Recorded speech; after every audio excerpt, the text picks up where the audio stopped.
the brotherhood that I was shown. Soon as I touched soil here, the brotherhood that I shown was second to none. Sure. You see what I'm saying? It's heavy. Like same thing with Paul. Paul was trying to go up into Constantinople. They pushed him right into Greece. Saying we got the Greece. Yeah. Everything took off. You know what I'm saying? Yeah, So, that's it. That's it, man. So, man, it was definitely, man. So many memories being back in Philly, man. Just even being here, you know, was the start of my journey to me damn near in the truth. You know what I'm saying? I used to, brother had a couch in there, you know what I'm saying? I used to sleep on, and it was real. Yeah, when you get back to Chicago, because you know now we see the fruit. Yeah. You know what I'm saying? But when you left Philly, you had $100 in the duffel bag. Yeah. So now you touch down in Chicago. Yeah. And it's you versus the city. Yeah. Yeah. You know what I'm saying? Brother. You talk now. He trying to stuff some shit up. Doc TV. Hey, I got about Doc TV.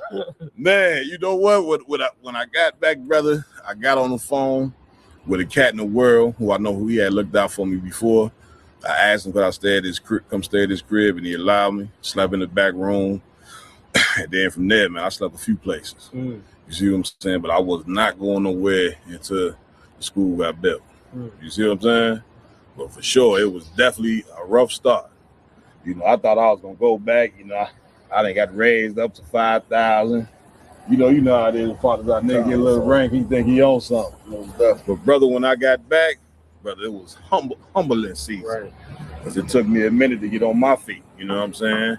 And I don't like to indulge this, but I will. I went homeless for a little bit. You know what I mean? I ain't let the generals them know. But yeah, you know, I went homeless for a little bit. You know what I'm saying? Do what I had to do though. You know what I'm saying? Shit. And, all the dark spots, you know what I'm saying? That's what make you who you are. Most you know what I'm saying? That's the character. Damn right. You know what I'm saying? And all the brothers that surround you, they all got the same spirit. They all got the same. That's why you said, don't be washing your legs. You know what I'm saying? Back there washing your legs. You know what I'm saying? But really, that's the character. You know what I'm saying? Sometimes you just gotta get what's important. That's it. Keep it moving. That's it. You know what I'm saying? Damn right. All right. There's a liquor store we used to walk because the bottom ain't too far from that. This is the bottom. This is the bottom. Right. But when you go over here, you really see the bottom. Right. This liquor store we used to go to.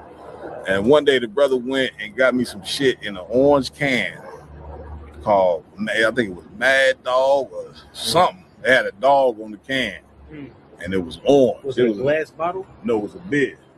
It came in a beer can, right? Brother, I drunk that shit and I thought I was gonna die that night. Right, the IPA, the raging, I think I don't know. Might have been a raging. It was some dog on, I ain't gonna never forget. I drunk that shit, smacked it. I drunk it too fast, number one. And I was sitting in this man's crib, I was thinking I thought it was over. You know what I'm saying? I'll never forget, I thought that shit was over. Oh, God. You know what I mean? But yeah, man. Real talk. Memory lane, Cap. Memory lane, for sure. You know what I mean? It's definitely refreshing to come back, man, and visit all the spots where brother lived and all that, you know what I'm saying? You know, it just mean a lot, you know what I'm saying? So we're about to go back to the school. Let's do it. You know what I'm saying? So if I could, sir, please. You know what I mean? It's probably been a minute since you seen or been to the school. I know when you was there, it was upstairs. Right. You know downstairs now. So now, can you tell us what it was like? Like you got to the school, you get to Philly. You know what I'm saying? You walking up them steps. You tell me, can you put me in your mind walking up them steps? You know what? When I first moved here, because I only seen the brothers on YouTube. It was on the TV. Right. So being around these cats, I wasn't just in awe. You ever seen like a person when they see NBA players, something they first meet, or a rapper? I was like that with the generals and even the captains and the brothers who outranked me at that time because I seen them on YouTube. So I was just in awe and everything. So walking into the school, brother, that was like walking in heaven in that joint. You see what I'm saying? Sitting in the class and all that. So yeah, that was a good thing, man. You know what I mean? Getting back there. So now you're gonna come back and you're gonna see so many years later. You know what I'm saying? You're gonna see, you know what I mean? Like you was there from when it was a baby. That's it. You know what I'm saying? And now you're gonna see the babies there. That's it. You know what's crazy? We used to walk, brother, from here to the school on foot. Yeah. We used to walk up Market. We'd get right here and go up Market and walk all. And you know that shit ain't 29 blocks. Yeah, it's 30 blocks. Yeah, that's how we stayed in shape. Yeah. Me and the brother would walk there and walk back. And I remember walking. There's so many goddamn cats in Philly. It's like 1 million cats in this, you know, up and down Market. You know what I'm saying? So yeah. If we can, let's ride up Market to the school. If you don't mind. All right, let's go. Okay. The spot where General Hodge used to do the Letter Hebrew Speak. That's the name of his radio show in the morning, right? This is where he used to have it at before he started doing it at the school. Y'all seen where we just came from over on, what was that, 34th and Market, where the old barracks was? 40th. 40th and Market. 42nd. The first spot we went, not the brother's crib. Was that 40th and Market? It's like 42nd, 43rd. Yeah, 43rd, 40th. I used to walk from there to here to do the radio show in the morning. General Hodge was there. I remember I used to stay, used to meet me and Captain Cardi. I'd be standing right here waiting on General Hodge to pull up. You know what I'm saying? This is what the Letter Hebrew Speak, the first joint was. I used to rock it out with General Hodge. All you gotta do is look back on them old tapes and you'll see my face. We used to get it on right in now. You know what I'm saying? Another memorable historical spot, you know what I'm saying? My time here in Philly that I'll never forget. And if you came late, General Hodge was on your ass. Lord be with you. You know, Lord be with you. You know what I'm saying? That's where the radio station was, right here. 541B, 52nd Street. You know what I'm saying? Yeah, man. Did you used to bring coffee, donuts? You used to bring that? Whatever the general needed, we used to bring. You know what I'm saying? Used to be right here bringing it, man, making it happen, man. I used to go in that corner store, man, Captain Cardi, grab our chips, grab our juice, come back, we ready to rock it out. On time first. You know what I'm saying? Great spot. And get us right about 52nd Street. 52nd Street is West Philly main block. A lot of black-owned businesses. Think like 125th Street in Harlem. Yeah. That's this. You know what I'm saying? A lot of Muslims down there. A lot of them. It's a lot of stores that they sell their oils and they you know, the rocks and all the fragrances and myrrh. Yeah. A lot of that's down there. You know what I'm saying? It's a Muslim community for like you turn around or not turn around, but most of the time you see a bunch of Kufis, bunch of Kimars, a bunch of people like that. We actually just passed Malcolm X Park. You know what I'm saying? They named the park after Malcolm X, which shows how, you know what I'm saying, how involved they are to Islamic community. You know what I'm saying? So it's real rich in black culture, real rich in that type of. This would be like a Harlem type of block. You know what I'm saying? Which make it very, very spiritual that y'all was here. You know what I'm saying? It's one of them type situations. It's West Philly's main block. See, I could never forget it. What made me want to come over here is when we riding up Market and seeing 52nd Street. That's when it clicked in my mind. I say that's when I hit you like, man, make that left. You know what I'm saying? So yeah, go ahead, Maya. Look, as soon as you said 52nd and Market, we turned them like, oh yeah, now this me. I'm back home. Yeah. You know what I mean? I was telling Cap back in the days, it used to be a brother that came up with a truck. You know what I'm saying? With one of them box trucks. And I used to get my Timbs out the box truck. He was selling Timbs for like $80, $90. You know what I'm saying? It was another brother that be like across the street, a little bit up from him. He had the flyest, most genuine looking bootleg you'd ever want to buy. You know what I'm saying? I used to get my gear from him. Used to get my Timbs right there. When they started doing ones, the brother was selling ones for like $60. You know what I'm saying? Out the back of the truck. So yeah, man, all up and down 52nd. Market, all up and down 52nd Street, man. Like this. When I lived in Philly, this was one of the main spots. You know what I'm saying? Like you said, that brother be at. What you saying was heavy because 52nd Street used to be where the bootleggers was. Yeah, if you ever seen the Cassidy video, I'm a Hustler. Yeah, on 52nd Street, used to be like them red Johns that go around, and they used to be underneath, like all the bootleggers would have they cloths out or they tables out. They sell the bootleg CDs, bootleg Brandy, bootleg Mace, and Bad Boy CD. You get the cassettes. Or the CDs. The CDs was $10, cassettes was $5. You know what I'm saying? You can buy anything you want on 52nd Street. Like you said, the bootleg shorts, the bootleg boots, the bootleg pants and all that. You know what I mean? So 52nd Street was definitely a staple. If you're from West or around West, you know about 52nd Street. That's right, bro. That's right. This is where it was, man. Another historical spot. Man, we getting it on, man. We're here with Officer Knock. We in Philadelphia, PA. Bringing back a bunch of memories. This is very refreshing for me. I needed this, me, myself. You know what I'm saying? So I think we about to head up to the school, go kick it with the brethren, man, and do what we do, man. Let's get it on, man. Y'all know how to do IHBK, Roundtable True, IHBK Chicago, IHBK Philly, the whole IHBK, man. That's right. Y'all already know what it is. Captain Marquard, man. Let's get it on.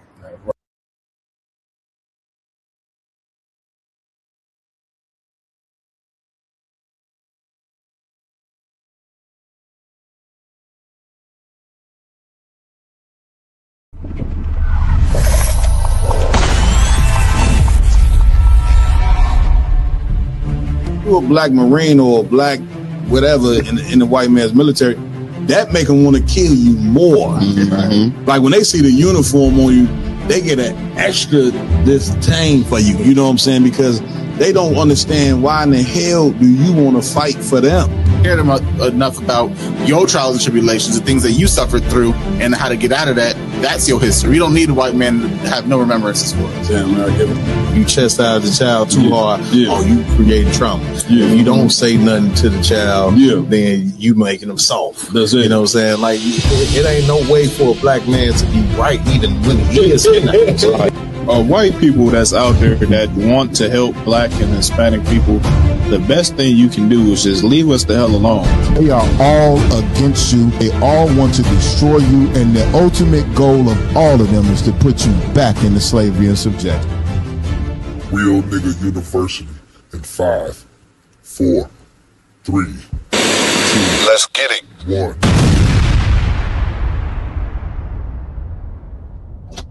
Hey, Shalom Israel. Y'all know how we do it. Yeah. Round table of truth back for another one. Man, it just don't stop every week. You know what I'm saying? We get it. You know what I mean? Lord allow. Just came back from Detroit, Michigan. Big up to Captain Hadar. Y'all give him a hand. Officer LeBon, all them brothers down there in Detroit. Had a hell of a podcast with those brothers. In a couple of weeks, we're gonna keep this thing going as far as us going to different cities doing the podcast. On the 17th, we're gonna be down in the Natty. You know what I'm saying? If you don't know what that is, you ain't from the Midwest. That's Cincinnati. We're gonna be down in the Natty, getting it in. You know what I'm saying? Big up the captain. You understand? Brain free, the Partizan. You understand? Give it up to Captain Partizan. Right? Brother doing a hell of a job down there. But with that, before we kick off the show, you know what I'm saying? Like always, man, we got to give it up, you know what I'm saying, to the nigga God, the God of blacks, Hispanics, and Native American Indians. Right. Yahweh in the Hebrew. And of course, we got to give it up to our leader, you know what I'm saying, the head of this nation, the man that died for blacks, Hispanics, and Native American Indians. We got to give it up to our King, Yahweh Shah Mashiach, whom the world ignorantly calls Jesus Christ. And of course, we got to give it up, you know what I'm saying, to the man that all Israelites, if you are so-called black, Hispanic, and Native Indian, know you the children of Israel, or you don't know. It's a brother by the name of Commander General Yohanan. That's what I'm saying. You ought to get into the IHBK immediately. This is the home of the truth. There is no other truth. There is no other camp recognized or deemed by the Most High. That's right. You understand? That's right. So with that, like always, I got to, you know what I'm saying, give it up to my hosts that rock it out with me every week. You understand? Before I get to my special guest in here tonight, I'm going to go with my host. To my right, we got Officer Lamakiala in the building. That's right. Showing up, you understand, doing what he do every week. All right. Also to my far left, last week, you know what I'm saying, I believe he was on injured reserve. You know what I'm saying? He was on injured reserve last week. You know what I'm saying? He's back in the game. Officer Yaradan doing what he do. You understand? And of course, the head of security up here in Chicago, you know, on top of his gang, every week, we got Officer Iowa Lum, Gabar, in the building. They don't even call you Gabar no more. It's just, I think they done forgot. Yeah, they forgot about that part. It's just Iowa Lum now. I ain't heard nobody say Gabar. I'm the only one doing it is me. You know what I'm saying? Also, you know what I'm saying, doing what he do, rocking it out with us every week, man, laying out his heart and soul on the mic like he like to do every week. That's right. We got Officer 1K in here, my yard in the building. Got the real nigga University on, looking hardcore, black, gold, silver. Let me put the camera. Man, get the camera, man. Get the camera on him, man. Let them see that joint. Better get that diversitymall.com. You know what I mean? Is the website back up and rolling? Yeah, the website's back up. I still restructuring, but it's Still back restructuring. Up. Yeah. Let that man restructure that thing. It's gonna be all right. I'm right. We professionals in here. I know y'all think we street niggas and ain't got the job. This nigga, we use proper etiquette. You know what I'm saying? Get me right, conversation. Right. At least I'll try to the best of my ability. I ain't got the best grammar in the world, but I'm trying. Hey, it's what it is. You understand? But of course, man, we got a powerful captain up in here tonight. You know what I'm saying? My right-hand man in the work of the Lord. Y'all know how he do it. Captain the Bar of Moth. That's right. Roll help raised up in Chicago, Cam. Right. Y'all know the work. You know what I'm saying? You seen him tour. You know what I'm saying? If you seen me, you seen him. If you seen him, you seen me. I tried to shake him. I couldn't shake him. Nevertheless, he went down to Milwaukee. And he got his whole, not his whole crew, but he got some of the Milwaukee brothers up in here. Captain the Bar of Moth again. Get a brother a hand. Also, I got to give it up to my technical team doing what they do every week, working hard behind the scenes, making us look good. They make us look good. So you got to, give it up to these brothers. Officer Ramawan, give him a hand. And of course, you know what I'm saying, his right hand man on the tech team, Officer Raj Karab. He stays on his job. That's right. Yeah, you heard. What's going on out here? What's new on Earth? Talk to me, man. Before we get into these stories, man. There's a lot going on. Man, there's a ton going on, Cap. Of course, we just had that wicked so-called holiday, New Year's Day. A lot of people lost their lives. I don't think we touching on this story, but it was a rapper in Dallas, Texas. I think his name was like Z Wizard or something like that. Okay. He got shot in the head. They saying he's still alive, but it was a lot of that going on due to something that the Lord don't want you celebrating. Yeah, right. I mean, there was a ton of violence starting at Christmas all the way into New Year's. Now, let me tell you something. According to report, Christmas and New Year's is probably the most violent days of the year. But they selling it to you, talking about Merry Christmas and it's full of joy and happiness. Go ahead, y'all. They say it's the most wonderful time. It's the most wonderful time of the year.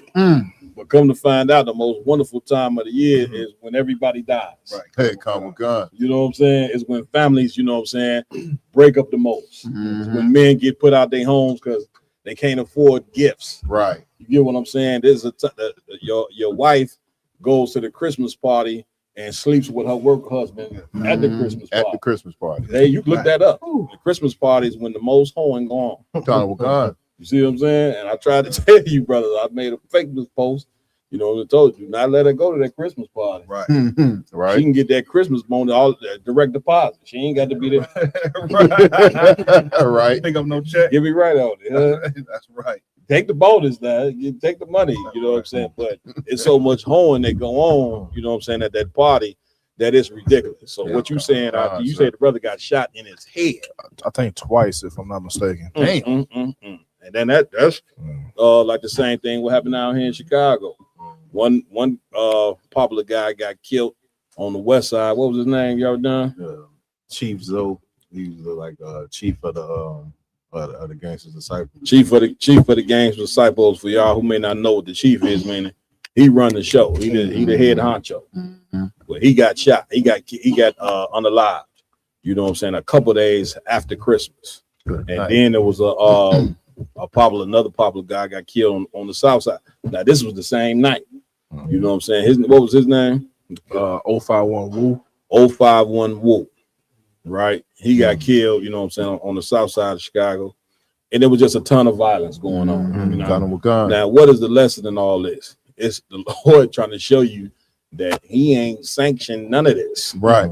You understand? This is why year after year after year is so much violence and so much nastiness and so much drug addiction going on that day, because the Most High trying to show you that he didn't sanction these days. That's correct. Damn right. Like y'all keep trying to sell Christmas as Christ's birthday when it ain't nowhere in the Bible At all. You've been lying. The Christian church been able to get away with lies, brother, for so long, to where that a lie have become the damn truth. Yeah, accountable. You see what I'm saying? This is why you need spiritual men, you know what I'm saying, like these brothers in the UPK that are willing to go to battle and say, no, this is wrong. Right. We ain't supposed to be celebrating this. Right. The New Year's not, you know what I'm saying, in the middle of the winter. Bloody winter. Right. You see what I'm saying? And this is why so much violence goes on. That's right. Go ahead, my y'all. Hey, Captain Salaki,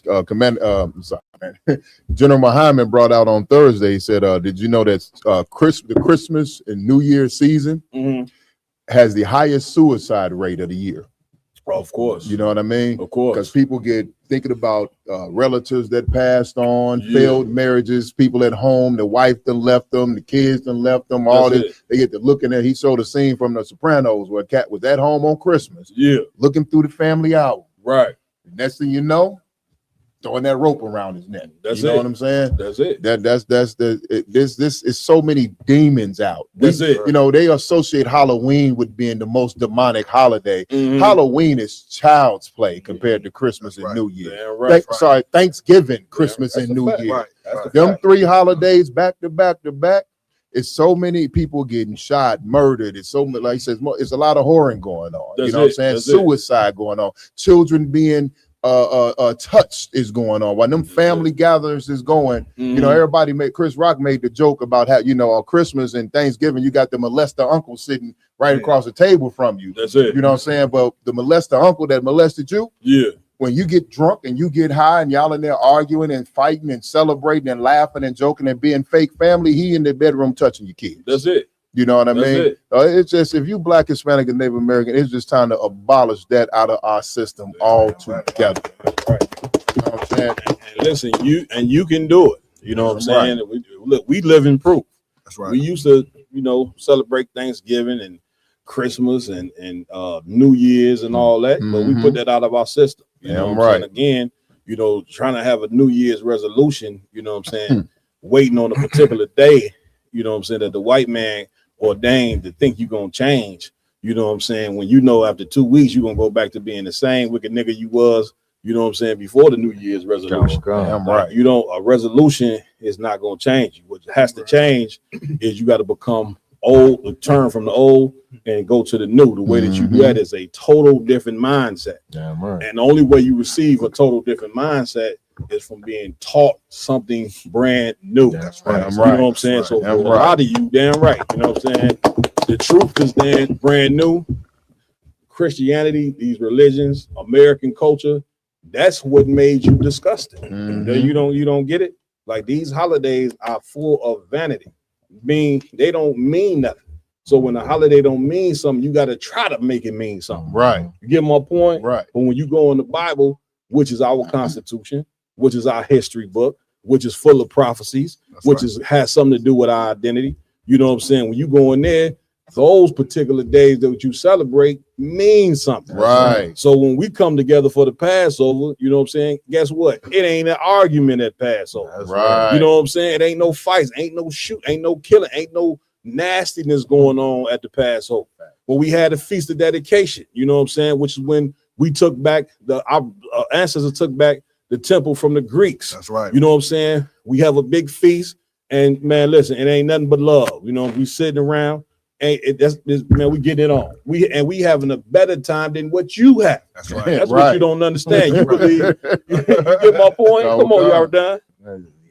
They always say, y'all don't celebrate nothing. We celebrate way more than y'all. Damn right. Damn right. We celebrate what we supposed to be celebrating. Right. And that's the thing, Black man, Hispanic, Native, Indian man. You got to take hold of your culture. You know what I'm saying? Like, you got to understand, the white man is a walking disease. That's right. He is a straight up demon. You want to know why we so evil? Look who the hell we following. Right. You understand what the white man, look at his track record. People always talking about the track record. Look at white people's track record. Everything about them is demonic. Everything. They religion, you know what I'm saying? They constitution, every goddamn thing is we under total satanic rulership living here in America. Total. You understand? So that's with that. What we going first, Lamar? Let's get into it. Comic-Con. So since we're hitting on holidays and everything like that, we're gonna touch on a story that happened on New Year's Eve or New Year's. You know, say over in Switzerland. You know, they had a fire over in the Alps that unalived 40 individuals and over 100 injured. Wow. From inside, the New Year's celebration in the Swiss Alps shows the chaos as the deadly flames spread at a bar popular with young people and tourists. You can hear the screaming, people scrambling for the exit as the flames rip through the confined spaces of the bar Le Constellation. Swiss authorities say about 40 people were killed and more than 100 injured in the fire that began at 1:30 a.m. The cause of the blaze now under investigation. The Swiss officials say they've ruled out terrorism, calling the fire an accident that led to an explosion inside the bar.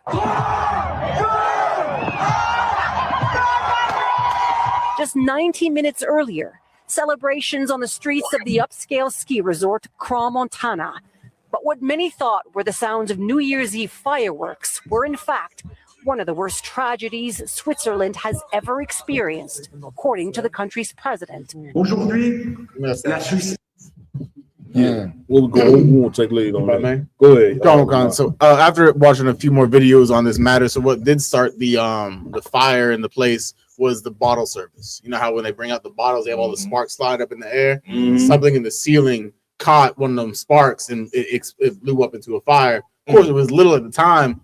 But instead of course, it's some of the drunken kids at this point. Right. Instead of putting out the fire immediately, guess what they did? As Gen Z or whatever they call it, they brought out their phones and started recording the fire and celebrated to the fire. But before they put it out, it expanded to a large degree, and that's what happened. So they had a chance to put it out, but they didn't because the first thing to go nowadays is to record it and everything like that. Somebody give me Baruch 4 and 7. Anybody else? Let's get out there. It's almost like all of these holidays that we indulge ourselves in, they all about being selfish. It's about what make you feel good, how to have a good time and everything like that. Little did you know, Final Destination was about to happen. Right. The Final Destination is happening. You want to give all of this to karma. I just want to make sure that we understand who we give the credit to these awesome type of events that happen during these times. This is the Lord. That's it. The men of the Lord have been on these corners, and you mock the men of the Lord. You mock the prophets of God every chance you get. That's it. But then when this happens, you don't understand where this came from. That's it. This came. It wasn't. Out of the news cat was talking about. Oh, this is a freak accident. There is no such thing as accident. There was a council about this. That's it. This happened from on high, and then the thing is, Cap. Nobody considers, like, when things happen to me bad, I'm a man of the Lord. I serve the Lord every single day. I wake up, I go to sleep. All I do is think about the Lord. All I do is meditate on the laws of God. Yet when things happen to me, I have enough common sense to say, well, damn, what did I anger the Lord at? Anyway, did I anger the Lord in some type of way? That's happening. Damn right. That's happening. Like, y'all let things like this happen, you know what I'm saying, with the violence and this place getting burned down. They said 40, get me right on this, 40 people died in this fire. And as you can see, these assholes was filming while the damn place was burning down. You see what I'm saying? You think I would be giving a damn about everything? Ain't got to be on no damn camera. Get your ass out of there so you can live. That's right. It's like these people have taught you to not appreciate life. The white man don't appreciate life. You know what I'm saying? He is a straight up dummy. You see him go out there and walk amongst tigers and lions and wonder why he become a meal. Right.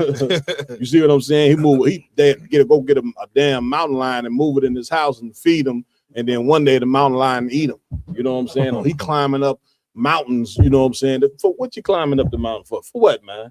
You get what I mean? So these are a bunch of silly people that we following, which goes to show that we supposed to be in charge. Because we respect life. That's right. Once this life hit, so reincarnation is a real thing. But nevertheless, once this life is over, it's over. That's right. So you supposed to be trying to do things to live until you can't live no more. That's right. But these holidays we celebrate, man, they teach you to search for death. Right. And that's why, like you said, it was so heavy. It burned down because the Lord ain't with no New Year's. That's right. The Lord ain't with no Christmas. You Right. understand? This is something that man come up with, and not just any man, a very evil man that just come up with these holidays out of the thin blue sky for you, because it's about you worshiping him and not the Most High. You see what I'm saying? I'm right. Give me that scripture. Anybody who got that? I got it right here, 4 and sir. 7. Read that. Kamakan is the book out of the Apocrypha. It's the book of Baruch, chapter 4 and verse 7. Go ahead.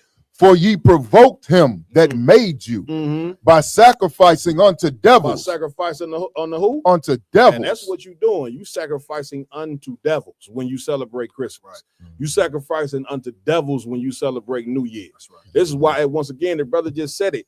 People commit suicide on these days because they feel unimportant. That's right. You get what I'm saying? The Christmas come around and they ain't got enough money to get their children gift. They ready to kill themselves. Right. Or if they on January, if they ain't got nobody to celebrate New Year's with, you know what I'm saying? They feel horrible because they ain't got a woman, or a woman ain't got a man.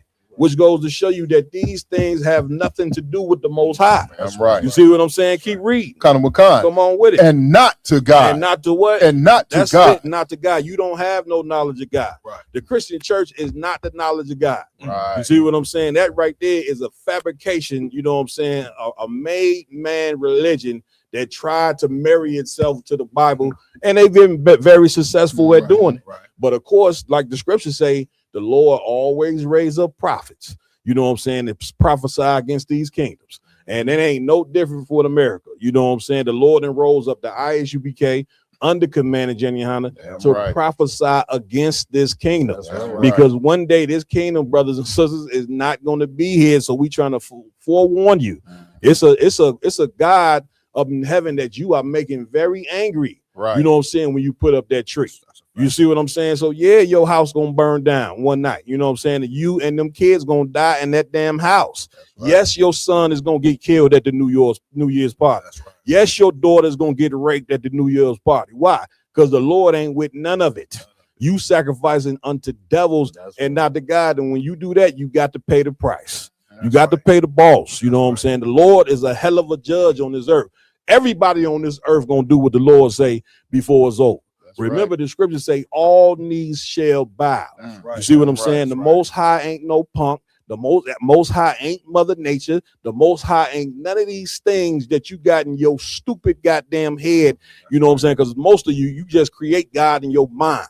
You know what I'm saying? When the Lord left records of who he is, he left records of what he's supposed to do. But yet, you know what I'm saying? You can't overcome your own stupidness because the demon in your mind is stronger than the will of God. You know, and that right there ain't gonna work. You know, I can tell you that right now. You better shake them demons off your head. You know what I'm saying? Because the Most High, he ain't no punk, and he don't want a punk. You see what I'm saying? But I can guarantee you, black man, you keep following these preachers, they're gonna walk you right into the grave with these white people, man. You see what I'm saying? You supposed to have enough wisdom to know that, man, I'm walking in the wrong direction. Now, come on, man. A lot of you brothers know damn well you ain't supposed to be celebrating no goddamn Christmas, man. You're only doing it because you got scared of that woman. That's right. You understand? You scared to lose your kids. And if you're gonna be a man of God, you can't be. I got bad news for you. That ain't gonna work with the Lord. You can't be scared to lose no woman. That's right. You see what I'm saying? You can't be scared to lose your kid. A lot of you serving your kids. Now how that work? Right. You see what I'm saying? The kid's supposed to be doing what you say to do, but instead you scared of the damn kids. You scared to not tell the kids that this is a demonic holiday. This idol worship. You feel it, you willing to go in the hole.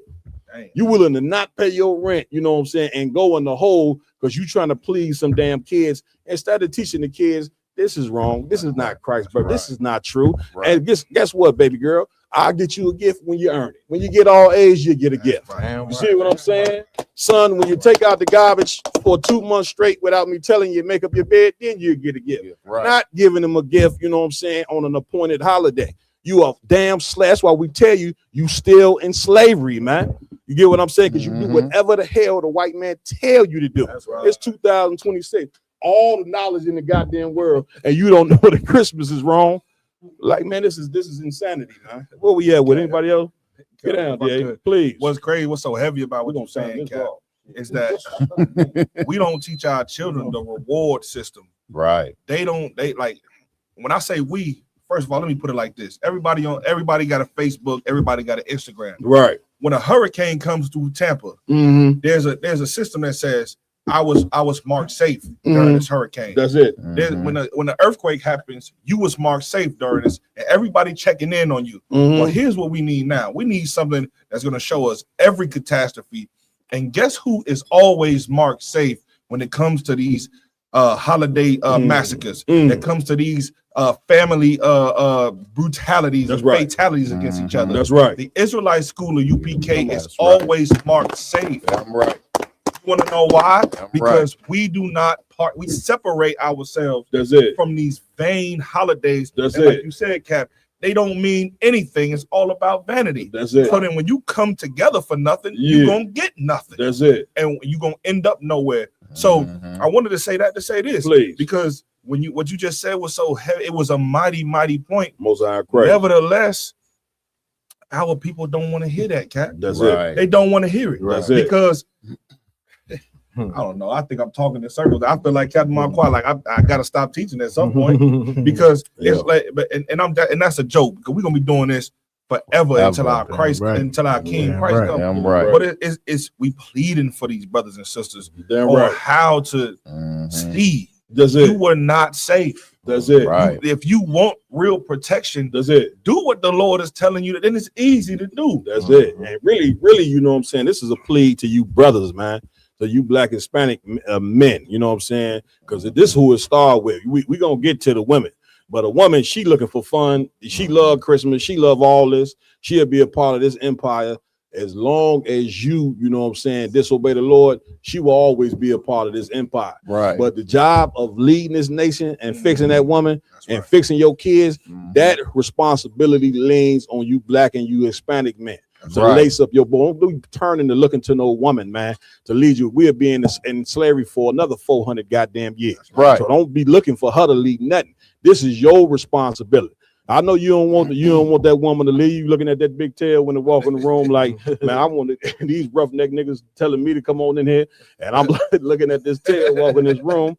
I think I'm gonna go ahead and follow this tail. That's right. I understand. I was once there.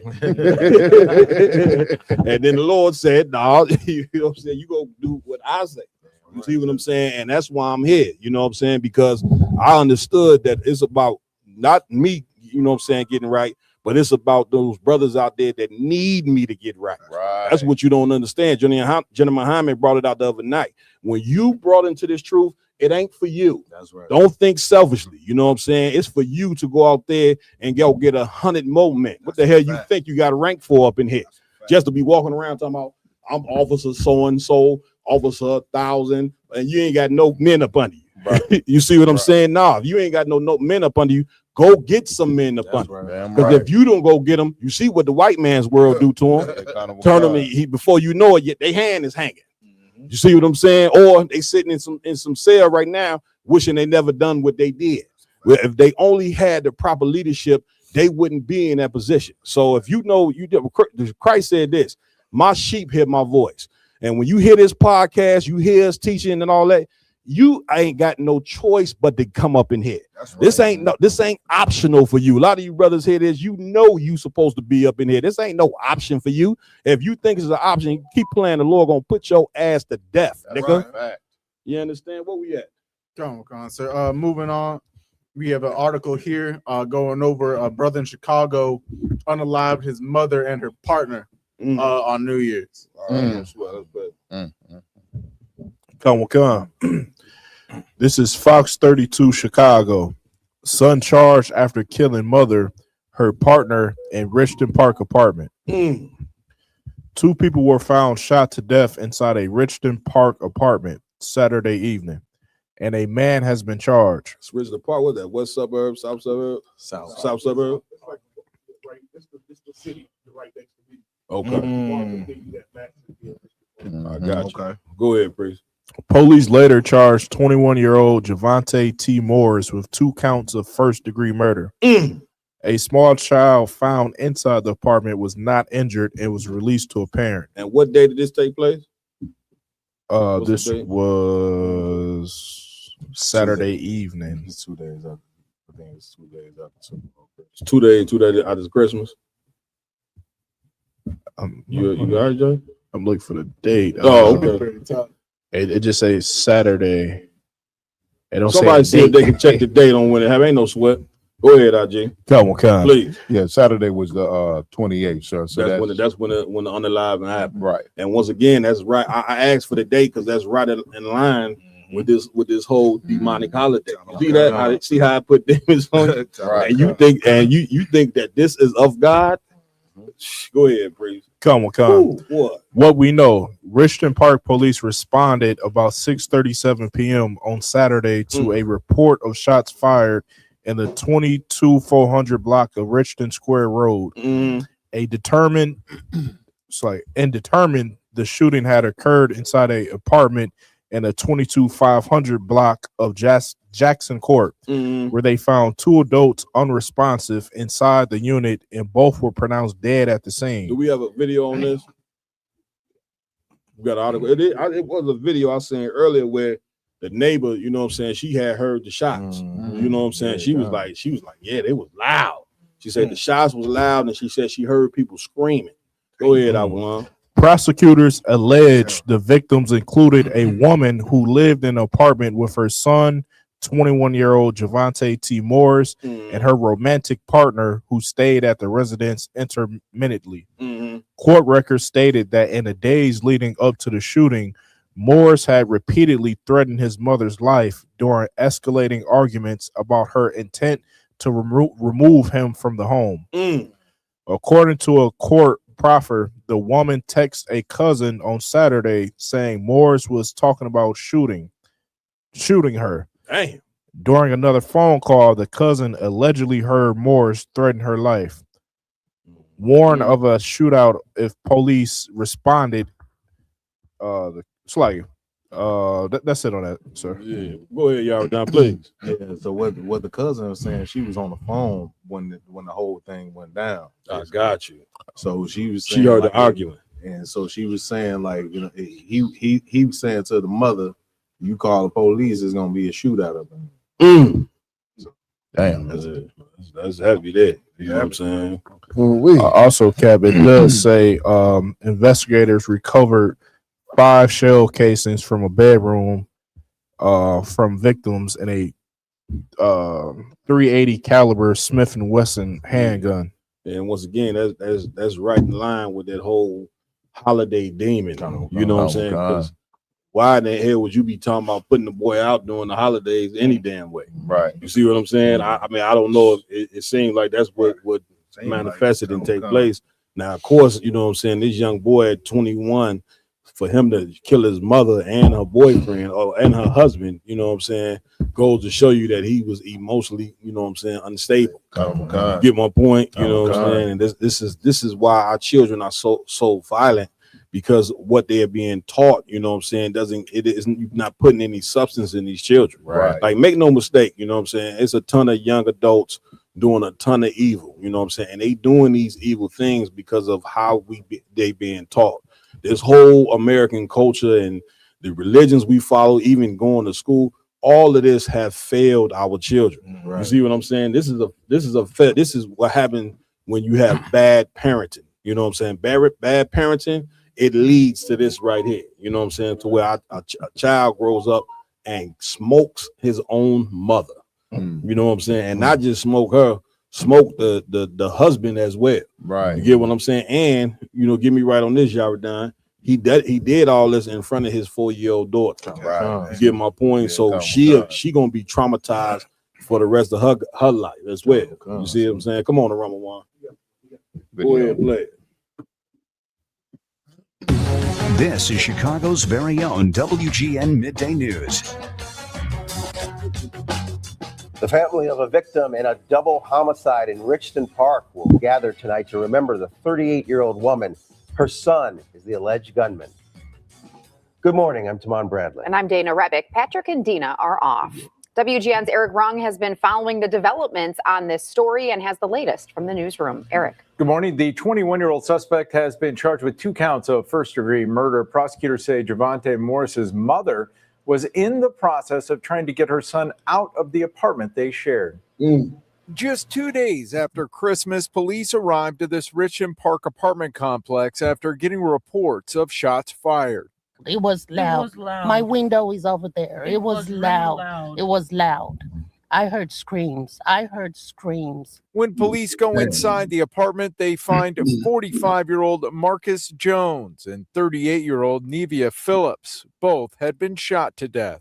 She was a good lady. She was real sweet. According to Jones's family, he was a loving father of two who stayed at Phillips's apartment from time to time, along with Phillips's son, Javante Morris. Morris is now accused of shooting and killing the two. Court records show Phillips had or was planning to ask her son to leave the apartment. People shouldn't go about killing people no matter what. No matter what, people shouldn't take lives. After the shooting, police say Morris called 911 and stayed on the phone with them until he was taken into custody a short distance from the apartment. Along with the couple's bodies, police also discovered Morris's 4-year-old daughter unharmed in the apartment, who told police her father had shot her grandmother and Jones. I don't know what to say. 2 people killed? Seriously? May their souls rest in peace. Hey, where we going? My yard. Hey, Cap, if I could, this is a couple. Give me learn not to wear the heathen. Go ahead. Cap, that's exactly where I'm going with this. Other one. Well, number one, they're saying that she was planning to get him out the house. It's a whole thing where mama get a boyfriend now you got to go. Yeah. You know what I'm saying? But as far as this being the way of the heathen, the black family is the only family where when your child turns 18, they got to get out the house. You know what I'm saying? Every other family out here, a white family, Greek, whatever type of white you want to imagine, any Asians, Indians, East Indians, you stay home with your parents until you get married and start your own family. They use it's a foreign word to us, family economics. You know what I'm saying? Everybody go out, everybody working, everybody contributing. So we got a 5-6 bedroom house and everybody only paying like $300-400 a month. Right. All the bills paid, the refrigerator full of food, everybody got their own space. Right. But because they experiment on us, rats in the maze and the projects, they teach us as soon as you grown at 18, you need to get out. And if a sister meet a brother that still lives at home, if he 18, he 21 years old, he gets mocked. Right. You know what I'm saying? If a sister's still living at home and she 21, 22 years old, it must be something wrong with her. You know what I'm saying? That's what you're saying. It's heavy. You know what I'm saying? Go ahead, y'all, Don. Yeah, if I could too, sir. This also speaks to the dysfunction of the black home as well. You know what I'm saying? Because as you see, you know what I'm saying, a brother, he's dipping in and out of there. You know what I'm saying? Like not the narc brother, he probably dipping in and out because of what's going on with her and that son. That's it. You know what I'm saying? But at the same you time, already know we black. Right. We know exactly what was going on with that son. You know what I'm saying? Now, the young man who we ain't making no excuse for what he done by no stretch of the imagination, you know what I'm saying? But of course, you know what I'm saying, that wasn't his father, that was the mother's husband. Right. You see what I'm saying? No, who knows what happened to the father?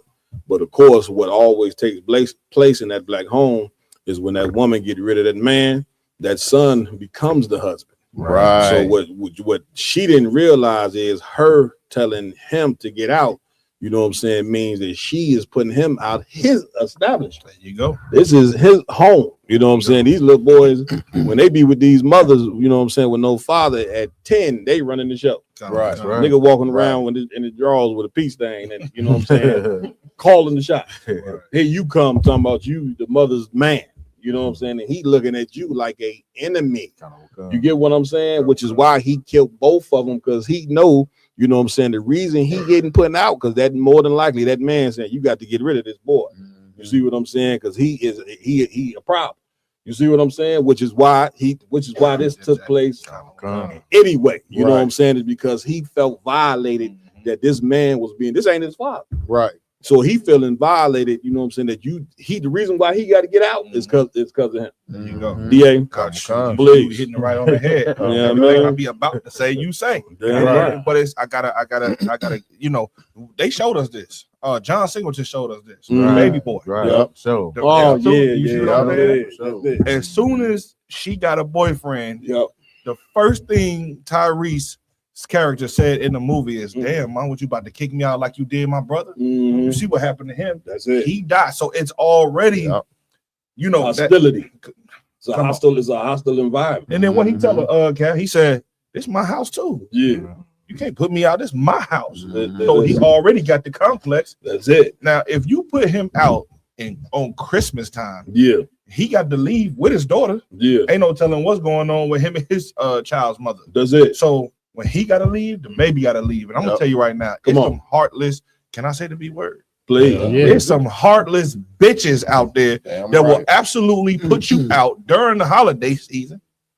So like, it's some horrid bitches out there that will put you out during the fake holiday season, and all you thought about the holidays being about was what? That's it. Family. That's You it. thought of togetherness. That's it. Then they hit you with that bomb. Boom. So now you got baby boy mixed with survival. Then you doing this in front of this man's child. Yeah.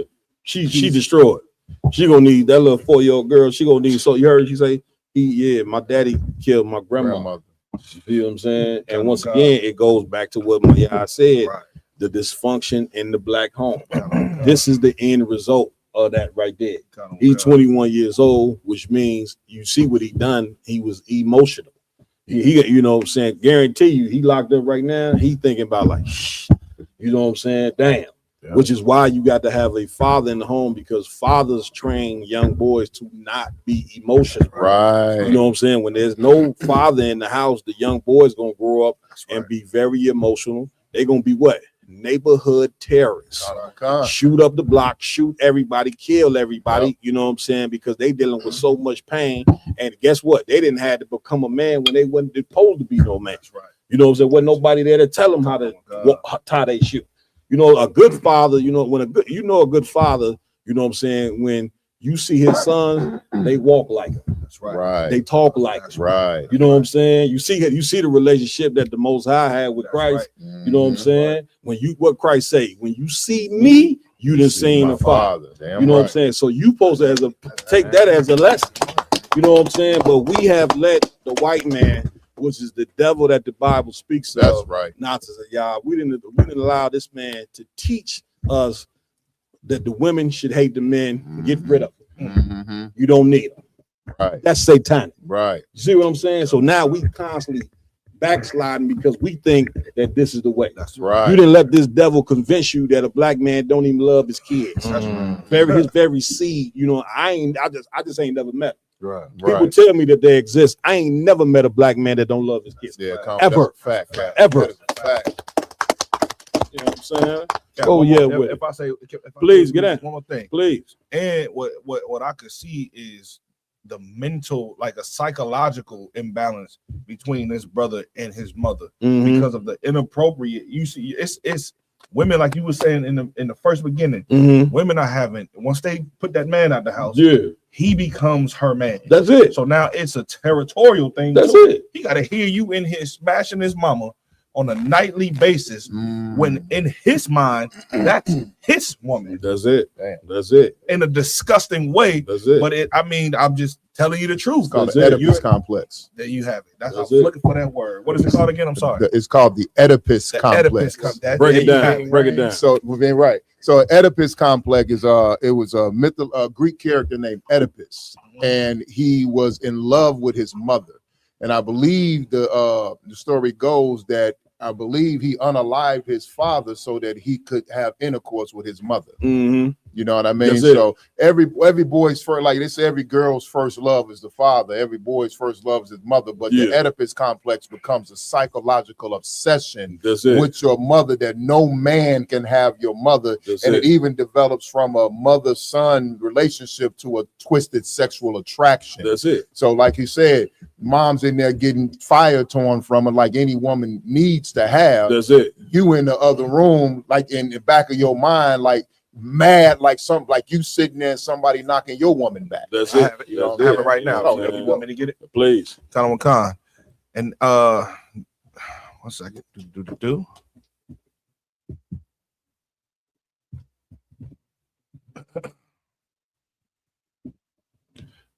All right, Oedipus complex.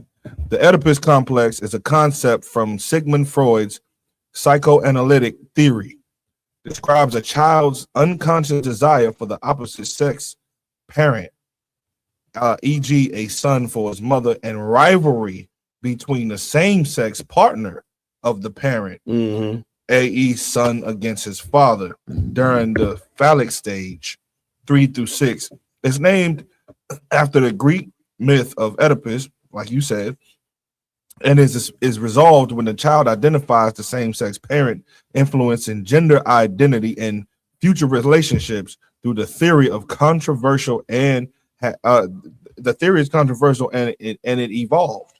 So basically, yeah, everything you said was right. The female, the mother in the situation, this child thinks that that's his woman. That's it, and he has a problem with any male that comes around. She putting him out of his house. That's the point. It's like a man, you know what I'm saying? When a woman's with a man, you know what I'm saying? Right. She's in a relationship, in her ignorance, she gets rid of the man and think that just ain't nothing gonna happen. You know what I'm saying? When the Bible says a woman is a man's proper possession. You know what I'm saying? A man look at a woman, you know what I'm saying, like a pot of gold.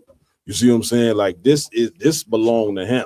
You see what I'm saying? And because we don't got no knowledge of the Lord, a woman don't understand that. And a man who get with a woman, you know what I'm saying, that left a cat, he don't understand it. So a lot of times you brothers, you know what I'm saying, walking into a damn death trap and don't even know it. See what I'm saying? She just, he ain't gonna do nothing, this, that, and other, and then you end up getting underlined. Right. See what I'm saying? And so that you brother, you know what I'm saying? This right here was totally satanic. You got that scripture? Yeah, read what you got. Khan, it's the book of Jeremiah, chapter 10 and verse 12. Come on. Thus saith the Lord, learn not the way of the heathen. Learn not the what? The way of the heathen. Learn not the way of the heathen. The way of the heathen is Christmas. Take gifts and put them under the tree, and you don't even know why you putting them under the tree. You up there, you breaking your back at that job, you know what I'm saying, to go get gifts for something that you don't even understand. Right. Read on. Come on. And be not dismayed at the signs of heaven. Be not what? Dismayed at the signs of heaven. Keep reading. For the heathen are dismayed of them. The heathen are what? Are dismayed of White them. man look at the stars and he got telescopes looking at outer space and saying, man, the earth is going to end in 100 years because an asteroid is about to shut up, dummy. The Bible says, you know what I'm saying, the earth abide forever. It ain't never going to be destroyed. Once again, this man don't got no knowledge. You know what I'm saying? Y'all stop looking at the white man like he's intelligent. He ruling, you know what I'm saying, because he's the earth's #1 murderer. He's the earth's #1 liar. You understand? He's the earth's #1 thief. That's why he ain't ruling because intelligence. You know what I'm saying? The God ain't with him. You know what I'm saying? And here's what you got to know. God is supposed to be with you, black and brown man. But because you forsook the knowledge of the Most High, the Lord said, okay, I'm going to take a man and a people and a cruel people. This is Deuteronomy. I'm going to take a man and a cruel people and set them on high over you to where you ain't going to have no power to come up against these people. Damn right. Y'all done? Yeah, if I could, sir. Please. Just to piggyback on what you're saying, sir. Like it was a famous director, Rob Reiner. He just got unalived, you know what I'm saying? Like by his son. Like mid December, if I'm correct, whatnot. You know what I'm saying? This is a normalcy for, you know what I'm saying, the oppressors to do. Right. You know what I'm saying? It's unheard of in the black community. Yeah, come on. For you to unalive, you know what I'm saying, especially your mother. Right. You know what I'm saying? That's unheard of. Right. Somebody said Canunya. Is that you, Canunya? I thought it was somebody. Yeah. You got a question, priest? Priest, come on with it. Please. Salakia, sir. Please. Okay, so in the case of like just an unruly child, you know what I mean? Like just hell bent on celebrating these wicked holidays, and you know what I'm saying, hell bent on just, you know, doing everything the opposite of what the parents say. What would you say about that? It depends on the situation. You know what I'm saying? Like an unruly child. What would be? Give me the scenario of the unruly child. Okay, so just an example like of a dietary law, right? Say if we can't eat this certain food, but she or he continues to try to eat that. And how old? That's why I say, is this a child? How old is like the a child? teenager, like 15, 16? Yeah. Well, if your child, first thing and foremost, you got to be able to, from young, teach your child that they going to do what you say, and the child gonna do what you say if you catch him young. Here's my point. Did anybody have to force you to celebrate Christmas? Did anybody had to force you to celebrate Easter, Thanksgiving? Anybody up here? Why did everybody in here celebrate these holidays? Simply because our parents and our family was doing it. Yeah, they taught you. They ain't have to force feed you Christmas or force feed you Thanksgiving. We just did it. And that's how it has to be with the truth. You see what I'm saying? You got to go ahead. Don't let your child tell you, you know what I'm saying, what they ain't going to do and what they ain't going to do. When it comes to the truth, you got the same zeal that Christians got for a lie. You got to have that same zeal for the truth. You know what I'm saying? Your child supposed to know you can't do what you want up in here. Now, if that child is old enough, then you know what they got to go. You know what I'm saying? If you can't follow the rules in here, then you can go outside and do whatever the hell you want. But when you walk through these doors right here, you're gonna do what I say. That's why I don't understand. So a lot of brothers and sisters, they come into the truth and then they give their child an option to do what the hell they want. Right. You see what I'm saying? And what you don't know is the Lord is gonna charge you for allowing that child to do what they want. Right. You see what I'm saying? Because you wasn't, again, I'm taking it right back. You ain't had no choice but to celebrate Christmas. You ain't had no choice but to, you know what I'm saying? A lot of people ain't had no choice to go to church. They went to church, and even though they trying to tell their mother and them that they getting molested, they still bringing them every Sunday. You see what I'm saying? So why would you give your kid an option on coming to a high holy day up in here? Why would you give your child an option on coming to a feast day up in here? If you ain't got enough of the same zeal that Christians got for a lie, what the fuck you doing up in here? That's right. That's I hope that was a good enough answer. If I could, there's a scripture about it. We're gonna move on because we'll be all night on the same topic. You good, Kananya? Con, sir. The what? Move on. Where we going next? Con, sir. Let the brother finish the scripture. Go ahead. Who else read? Salaki, sir. Finish that scripture, my God. Khan. Please. For the heathen are dismayed at them. Take me to the meat. Khan, verse 3. Go ahead. For the customs of the people are vain. The customs of the people are what? Are vain. Meaning they mean nothing. Read. For one cutteth a tree out of the forest. The work of the hands of the workmen with the axe. Talking about that tree you put up in the house. When it says the works of the people are vain, you believe that if you don't celebrate Christmas, God ain't gonna be with you. That's why the Lord say the custom of the people are vain. It don't mean nothing. Read. Khan, verse 4. Go ahead. They deck it with silver and with gold. Brother, when I found out that this scripture was in the Bible, I said, Lord, hey, Khan, sir. You see what I'm saying? You mean to tell me this Bible been around for this long and Christmas is in the Bible? Anashwan. Christmas in the Bible. Anashwan. And it's in there not to do the goddamn thing. Read. Khan. They fasten it with nails and with hammers that it move not. Go ahead. Verse 5. They are upright as the palm tree. Go ahead. But speak not. The what? But speak not. Why is Jeremiah trying to tell you putting gifts under a tree like the tree talk? God. Right. You give gifts to people, man. Right. You understand that? What you put the damn gift under the tree for? Like in the scripture, he say it do what? It speak not, right? Salaki, sir. They are upright as the palm tree, but speak not. But do what? Speak not. You giving a gift to a tree like it talk. Thank you. The tree gonna say thank you. Yeah. Right. Appreciate that, bro. Like, man, we become like religion. Let me tell you something. Listen to me good, man. Religion makes a man dumb. Damn right. It makes you understand? Any more on that? It's a little bit if you want to drop it. No, that's it. Where we going, Lamar? Next. Con. So next up, we have a video going over a black woman speaking about a black man's struggle in the South in 1968. Let's get it. Still make a living on this land. Because I just don't understand why it all belonged to the white man. So much about it I don't understand. How can he become to own something that wasn't his from the beginning? I don't know.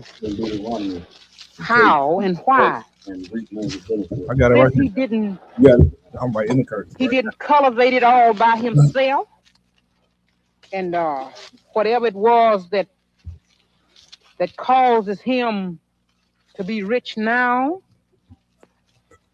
well, he didn't do that all by himself. Well, I think that he should share it. Tell you a lie. I tell you another reason why we should share some of it, because just they say their people fought and died for this land. Well, some of our people did the same thing. Our men went and fought and died for this land just as well so as they did. Once upon a time, there was no machinery, and Negroes went into these lands, into these say woods and bayous, and they cleared away all these places. And in so many years, they worked for nothing, simply nothing. And the rich man, white man, he gotten rich. So I figure the black man should have a chance to make a decent living. Man, goddamn, man, give it up. You know what I'm saying? I'm coming to y'all, G. First and foremost, man, give it up to Thawago Bar there in California. If you have not tuned in to the brother Authentic Truth, you know what I'm saying? Check it out on YouTube, Facebook, on all social media streams and platforms. Authentic Truth. Big shout out to the brother for bringing out this video. I want to say that first and foremost. Come on, IG. The sister was saying, like, you know, some things she don't understand about white people. It's a lot of things in the earth that black people don't understand. That's a fact. And until you understand this one point, you going to be in a state of confusion. Damn right. If you do not serve the Most High, damn you right. Continue to celebrate Christmas, New Year's, be LGBTQ, drug addicts, hand in hand with white people. That's it. You gonna be on the bottom of society. That's right. There's no way around it. Go ahead, Lamont. Talking about May. Please. One thing I take out of this video is that right now or back then, women cared about black women cared about the plight of black men. That's right. You know, they cared about the unjust things that happened to them by the so-called white man and our oppressors. That's it. Because in 2026 now, our women don't give a damn about the struggles of a black man. Right. That's a You understand? So I just want to give it up to the sister right there for actually having enough heart and empathy for her male counterpart. That's it. You understand? Why, like DA said, she doing all this. Why she's picking cotton? See what I'm saying? Why she out there, you know what I'm saying, picking the goddamn cotton, she bringing out and saying nothing but the truth. But she said something so heavy, which is she don't understand why. Right. You know what I'm saying? Why, you know what I'm saying, the white man gets the benefit and why the black man don't get the benefit. Well, sister, what's beautiful about the question is that we have the answer. That's what's beautiful about the question. That's why we call it the Israelite School of Universal Practical Knowledge. Y'all gonna understand, you know what I'm saying? This Israelite thing, man, this is being an Israelite is part of black and Hispanic culture. And let me listen to me good. We ain't going nowhere at all. All that fake shit you've been following, and all that fake you've been learning. This here is the truth. This where you come sit down and I know you don't like it. I know you don't like the answer. But nevertheless, you're gonna get it whether you like it or not. Do y'all done? Please. If I could, Get in. at the same time, I don't want you saying the sister saying she don't know the answer. Yeah. But a Christian pastor had her ear every Sunday morning. Every Sunday morning, he had her ear. And all they was up in that door was like, shine by, singing, amen, Reverend. You know what they get? You know what they get? What they was getting on Sunday morning, and what that black and people, brown people getting on Sunday morning for the past 400 years. A good show. There you go. A good entertainment. Your preacher is Sambo running across the stage. You know what I'm saying? The way he turned, the way he fixed his voice. You know what I'm saying? Is satanic. You see what I'm saying? The doctrine he teaching. He's giving you the doctrine that the slave master told him to teach. Do you not understand that, black people? Like the doctrine that you receiving every Sunday is a doctrine that comes from the white man. all these preachers that went to what they call a seminary school. Well, the man who started seminary school had slaves. You big, dumb, stupid idiot. Right. Yeah, man, give me Deuteronomy 18. Let's go ahead and answer the congregation's question. Well, would you allow me to make one comment? Go ahead, please, get out. And it was this, they was picking cotton on color TV. Yeah. Now, let that sizzle in your spirit. Right. That's it. Good. And you know, she said something heavy. She said at one point in time, I would assume she was getting paid. Right. She said at one point in time, our people was picking the cotton for free. That's right. You understand? And then you sit back and you say, well, how did these people, how did the white man get ahead of the black man so much?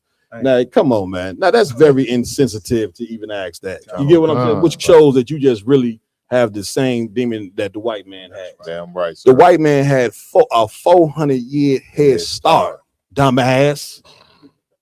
You wonder why we ain't on an equal playing field. The man had 400 years ahead of blacks and Hispanics. Right. You know what I'm saying? And then you saying, well, why the black man can't do this? Why the black man? You get anybody 400 years, they gonna be ahead of you. You see what I'm saying? Which that means is what? The average white boy is born, you know what I'm saying, to an inheritance. That's right. And sir. where does his inheritance come from? You looking at it right now, forced labor. You know what I'm saying? Your ancestors was forced to build up white people's wealth. That's right. You see what I'm saying? So don't stop asking us what happened to the black man is being oppressed day and goddamn night.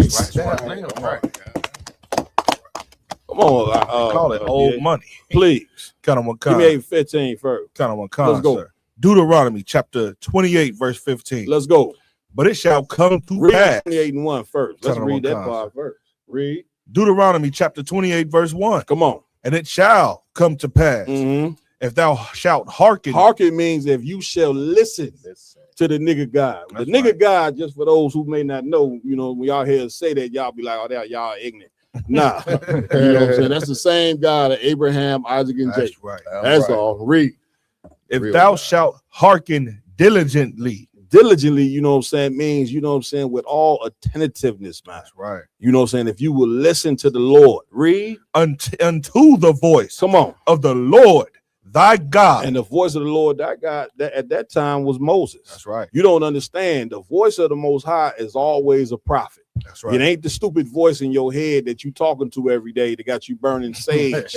You know what I'm saying? And right, you know what I'm talking about? Yeah, you got a personal relationship. But then what about the rest of the million people out here? You got a personal relationship. What about the 40 other million black people? Come on. They ain't got no relationship. Right. But you got a personal one-on-one. Read. Schizophrenia. I'm sorry. Come on. To observe and to do all his commandments. Some of his commandments. All his commandments. A portion. All his commandments. Yeah, that all of them. Read. Which I command thee this day. A command is an order. Read. That the Lord thy God will set thee on high. The Lord thy God will set thee on high. Blacks, Hispanics, and Native American Indians, you will be on high. That's right. Above. Equal. Above. Because we've been taught in this country to fight for equality, because I won. Damn right. You know, the civil rights leader, we fighting for equality. We shall overcome. The civil rights leaders was the greatest niggas of all time. These niggas been worse than everything. After the civil rights movement, they killed your leaders, Right. and then took crack and heroin and threw it in your community and say, they overcome that. Right. Damn. Damn. We ain't And you overcome niggas talking since. about the civil, you having crocodile tears over some niggas that pushed you further into slavery. Right. Read. Above all nations. Some nations. All nations. You would be above the white man, the Arab, the Chinese, the African. To a Christian ear, they hate to hear that. Come on. Above other people, that don't sound like God. Right. See, brother, you misinterpreting that right there. That's a misinterpretation. What verse of the Bible How you you want me to take it? It say above all nations. Read.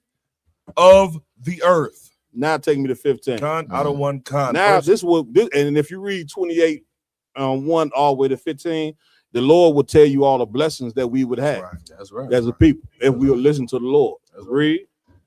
Deuteronomy chapter 28, verse 15. This is the answer to sister's question on why the white man is above the black man. Read.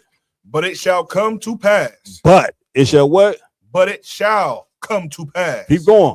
If thou wilt not hearken unto the voice of the Lord thy God. If you don't listen to the Lord's prophets. Read. To observe to do all his commandments. Do what? To observe to do all his commandments. Read. And his statutes, please, which I command thee this day. Go ahead. That all these curses, all these blessings, all these curses, this, black people, you know that them generational curses that you talk about, well, this is where they come from right here. Generational curses come from God, black people. Right. You know what I'm saying? It comes from disobeying the Lord. It comes from celebrating Christmas. That's right. It comes from, you know what I'm saying, eating pork, shrimp, crab, and lobster. It comes from being a homosexual. Right. You understand? It comes from doing all the things that the Lord said not. It comes from interracial dating. It comes from putting the man out the goddamn house. Right. You understand? It comes from sleeping with another man's woman and then making a rap song about it. You know what I'm saying? And all this, these different things like this. Read. All these curses shall overcome thee and shall come upon thee. Go ahead. And overtake thee. Is that in on that? Not sir. Keep reading. Verse 16. No, don't read that one. Okay. Take me to the one about where they being where we ain't gonna benefit. Cut on the one. This is going right into it, sir. Okay, go ahead. Verse 16. Go ahead. Cursed shall thou be in the city, and cursed shall thou be in the field. Cursed shall thou be in the city means all these inner cities, you know what I'm saying, where you at, you on the bottom because you cursed by the Lord. Cursed in the field meaning you whether you in the city or in the south. You're in the country. People call it country. The Lord call it the field. That's right. Whether you in the south or the north, you're gonna be cursed. Keep reading. Cursed shall thou be cursed shall be thy basket and thy store. And thy what? And thy store. The basket and thy store, you know what I'm saying? Meaning you're gonna have a store and not benefit off. Right. That basket meaning you collecting things and ain't gonna benefit off of it. Like you never thought in a million years that the life that you've lived in America in the past and the life that you live in now will be written in a book. You never thought that. You understand? But the Lord do what he want to do. You know what I'm saying? You just got to have men to be able to teach you, you know what I'm saying, why we under these curses. Keep going. Any more on that? You want me to drop down to 20? What 20 say? 20 is the meat. Read. Verse 20. The Lord shall send upon thee cursing, vexation, and rebuke, and all that thou settest thine hand to do to do until thou be destroyed. Until thou what? Until thou be destroyed. Everybody get the point, man. Lamar, where we going next? Come on. So next up, we're gonna go on to known NFL star Stefon Diggs. Oh Lord, being charged with felony strangulation and assault. Damn, he didn't strangle Cardi B already. No, he ain't good. Not yet. Let's get the story.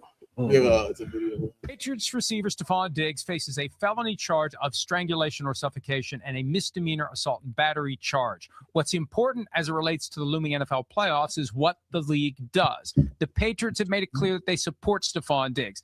The league has the power under the personal conduct policy to conduct a preliminary investigation and, if it so chooses, put Diggs on paid leave. Technically, the commissioner exempt list. If the league would do that, Diggs wouldn't be available to play until the league decides otherwise. And it could happen quickly. It depends upon the allegation. Now, Diggs' lawyers are trying to keep the police reports sealed. That won't be good enough for the NFL. They'll want to know what the accusation is so they can make an assessment as to whether or not this is something that requires paid leave. And it is an important competitive question as the playoffs are looming. Diggs has been productive for the Go ahead, stop it 1 second. Go ahead. They're going to keep talking about NFL. So on that, I have a little bit right here, Please, if I may. Get down, Lamar. It says Diggs is scheduled to be in court on Friday, January 23rd for his arraignment. That day falls 2 days before the AFC Championship game. A woman was working as a private chef, filed charges on December 22nd after the alleged incident on December 2nd. You know what a private chef mean out there, right? Don't y'all brothers and sisters? I ain't got to break that part down, dude. Hey, Cap, Go ahead, please. So I saw a picture of the private chef. Yeah. And it was a meme that said, there we go right there. Yeah. That's the private chef. Now, why he need he had a private chef with a BBL? Yeah. Yeah. I was guess cooking. I guess why she was cooking. He just walked right past that, ignored that. That wasn't on his mind. Go ahead, The woman told police that Diggs entered her bedroom and smacked her after they discussed money he owed her. She also said that she attempted to push Diggs away and Diggs tried to choke her by placing his elbow around her neck. The woman also claims that Diggs' assistant tried to get her to sign a non-disclosure agreement before she received her payment. Damn. That's lucky, Cap. Go ahead. That sounds like IUIC. That kind of that NDA is it's a demon that come with that NDA because they know off the rip something that don't need to be reported that they don't want to be caught with.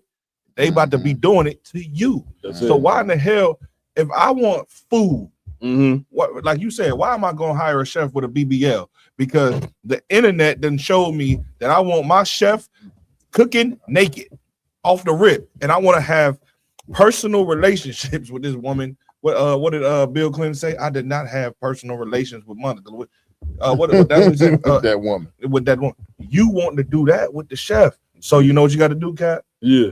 Hey, sign this real quick. Because whatever I want to do to you, I won't be able to do it to you. And you ain't getting paid until I can do it. And she probably wasn't with it. Well, listen, man, we don't want to convict him, man. You know what I'm saying? I guess right now these just allegations. You know what I'm saying? Allegedly these things happen. We don't know if the brother did it. You know, brothers get accused of things they didn't do all the time. You know, sometimes they did it, sometimes they don't. However, if they true, this don't look good for the brother. You know what I'm saying? And of course, you know what I'm saying, if you strangling a woman, you know what I'm saying, that means you're overly emotional. You know what I'm saying, for the wrong reason. You get my point. Ain't no man just strangling no chef that come there just to cook. He's trying to call. You see what I'm saying? Like, well, you strangling her because she ain't cooked the steak right, or are you strangling this woman because you know what I'm saying, romantically involved? Right. Y'all done? Yes, sir. If I could too, Adam, the thing of it is too, the element, you know what I'm saying, that we was just talking about with slave masters. He want to be able to, you know, reap all the benefits that he can out of it. That's why he prolonging it. If this was a team, let's just say that, you know what I'm saying, this is one of the lower tier teams on in the league. This wouldn't be a discussion right now. Right. That Diggs would be locked up somewhere right now. Come on. Hey, the Pacers just so happen to be in first place. Gotta work on Right. Mess up the whole season. Got to investigate this. Yeah. We got to investigate this deeply. Listen, if he was on the practice, squad, he'd been in handcuffs already. Go ahead, LeBron. I was going to say, the crazy thing is that the allegations are he tried to enter her bedroom. Yes, like for the whole point, like her bedroom. Yeah, that's what kind of blew my mind. Is like where is the scenario at? For him to even be anywhere where she has a bedroom at? That's it. Wait, so like I said, where was that? She was a live-in personal chef. So he didn't come to her home and barge into her bedroom. He came home to that BBL. Yeah. And according to original reports, it all started over an argument they were having over text. So this started with some text messages that they were arguing over text, and then when he came home, allegedly it was over text, and allegedly when he came home, he yoked her up.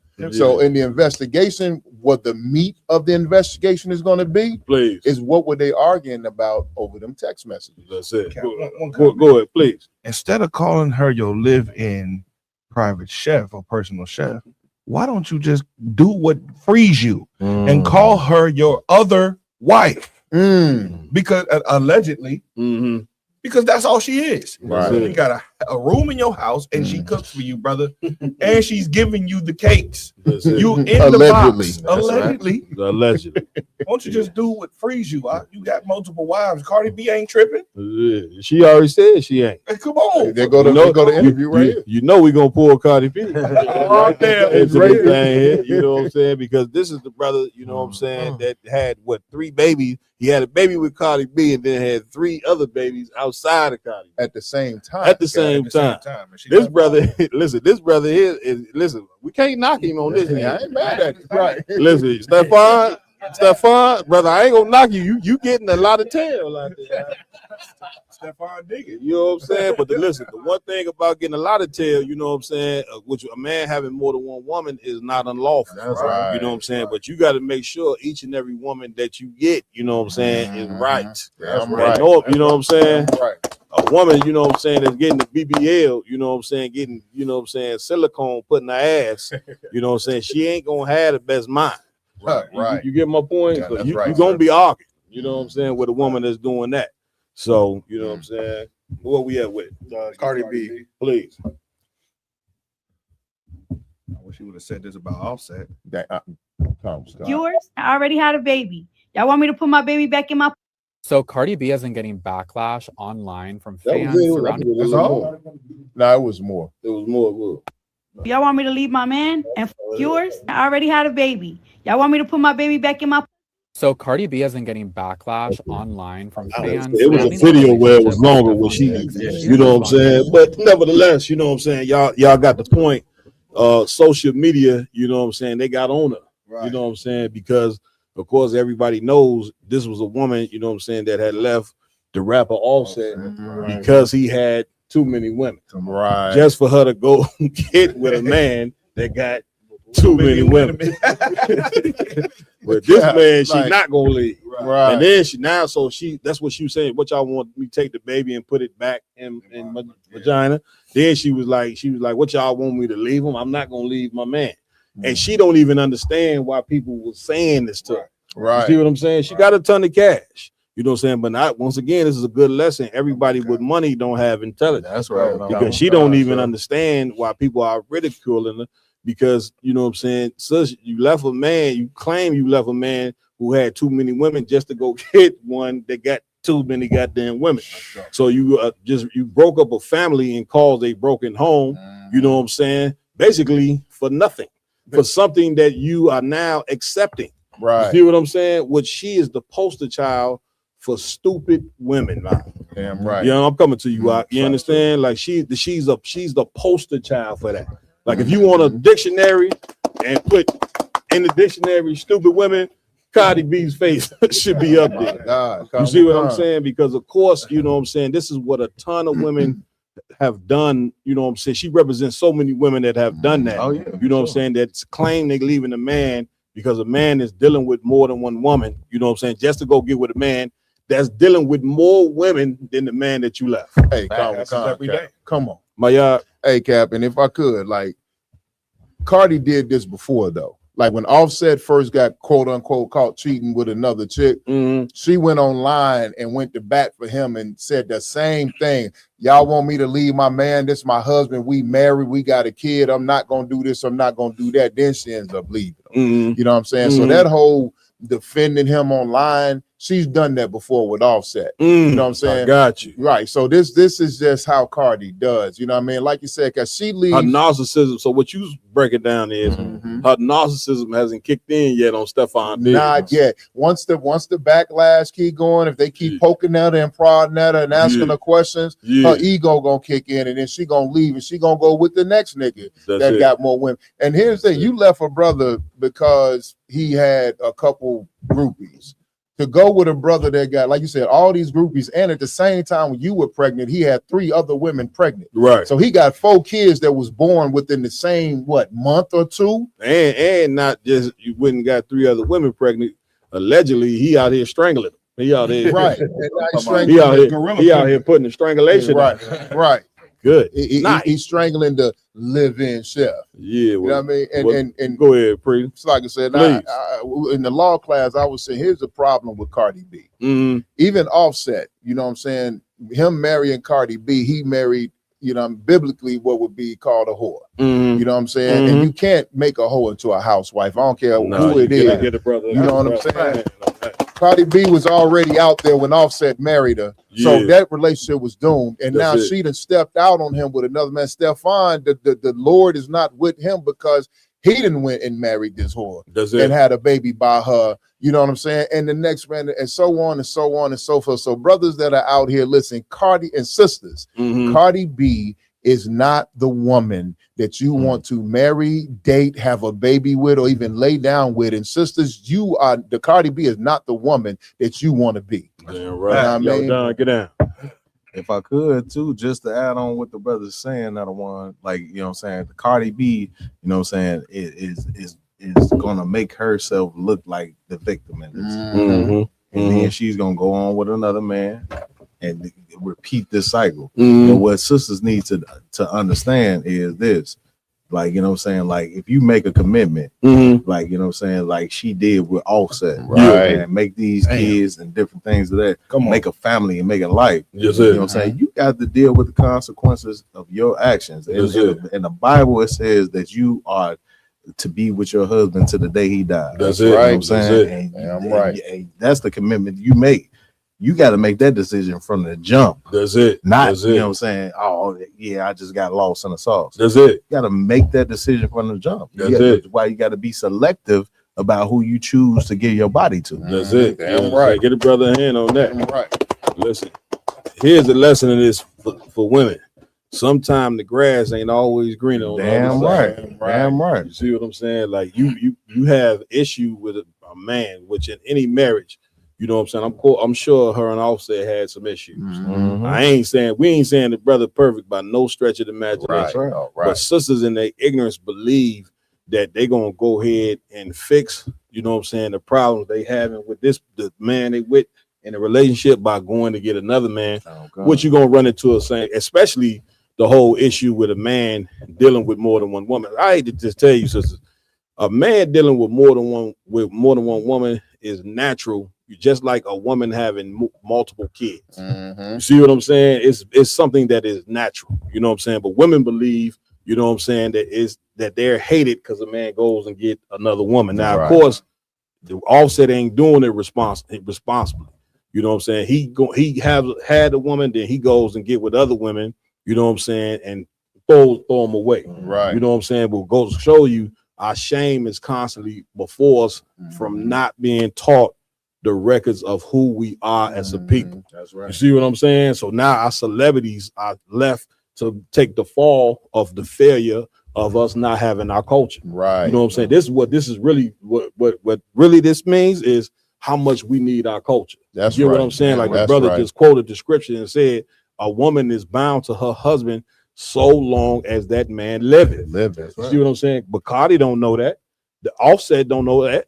Stefon Diggs don't know that. Why don't they know that? Because the Christian church is a failure. Damn right. The American school system is a failure. That's right. The minute they took our identity and took our culture, brothers and sisters, they took our soul. That's right. You know, and we are constantly making error after error after error after error because we don't have the knowledge of the Lord. Right. Big shout out to Officer Caryage walked in. Big Bang God. Big Bang God. He got the big white cowboy hat on his head. That's a signal to me that he want to go out and holler at some women tonight. Remember how Lionel used to throw that sword in there and you see the line? Oh, okay. Lionel needs some help. Milwaukee prepared to stay a little bit longer. You see what I'm saying? You seen him walk with that big fat head? That mean he on some Mac in the night. He on the Mac? Northern Tribe Mac. Now listen, I'm just telling you. Where we at with it? You know what I'm saying? It's a lot. Next up, we're gonna go over Pastor Jamal Bryant. He's gonna respond to the backlash about his wife's appearance. Man, didn't Cuz from Baltimore tell him don't come down this block no more? They told him. He so told. What was his name? Oh man, what's it called? Something G something. Yeah, Gino Jitty. No, I'm talking about the cat from Baltimore told him, man, don't bring your ass down there. You can't come over. You can't come over here no more. Yeah. You got to check out that video. Check G. Look like a man. Pastor ain't listening. It's like, Go ahead, play it. Like first, we see what the sister had on while he defended it. Please. Let's see what the sister had on first. That's It's unlawful. because that's good for context. That shit unlawful as hell. That's good for context. Jamal Bryant, he looked like a cat that had been touched and molested. if I may. Go ahead. Just this photo alone with him with the Black Power and the Christian cross inside of it is crazy work. You can't have Black Power and Christianity at the same time. They just don't even go together. That's the Israelite effect. Go ahead. I'm sorry. That's the Israelite effect. That's the Genesis effect. Right. You understand? That's oil and water together at you know what I'm saying? Together. Right. Jamal Bryant, he used to get touched by Eddie Long.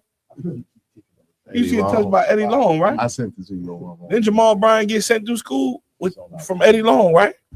Well, he took over Eddie Long's church. There you have his church that he's over right now. That's Eddie Long's old church. Take a look at him, and any man who's a real man of God and a straight heterosexual man can tell he been swallowed up. Yeah, Go ahead. I was gonna say that look like pearls on his the jacket. If I ain't mistaken, there might be pearls. Oh, he got pearls. He clutch him too. He gonna clutch. And this is who you giving your cash to: Black, Hispanic, and Native Indian women. Right. You'd rather not bring your husband, you know, to give your husband the reverence over you. That's insane. And then you'll give a cat like this reverence over you, who really don't even have control over his own wife. Who really, I think, Cat, the wife that he got is for show. It's for image. That's what it's for. It's not a real wife. He probably go home and sleep in his room, and his wife got her room. I'm telling you, man. Listen, he ain't tapping he ain't hitting no women. That's why she. Y'all played the whole video. Live, we wanted to wait till you got back. They were trying to put the picture of what she had on. prior to playing the video. Well, go ahead and play the video. Y'all get the picture after that. Y'all got it? Go ahead. It's unlawful. Play the video. Oh, yeah, go ahead. Y'all got to listen to the engineer. Engineer, you go ahead, brother. He just said, no, don't let him pull it. Oh, okay. To get this straight, I needed to deal with it head on. Because the other day, the internet went crazy about a dress my wife had on. Now, they didn't say anything about the $4 million that was raised for the United Negro College Fund. They never mentioned that she prayed until heaven came down. They never said anything about this was the largest fundraiser for HBCUs in the country. But insecure, jealous, petty, small-minded,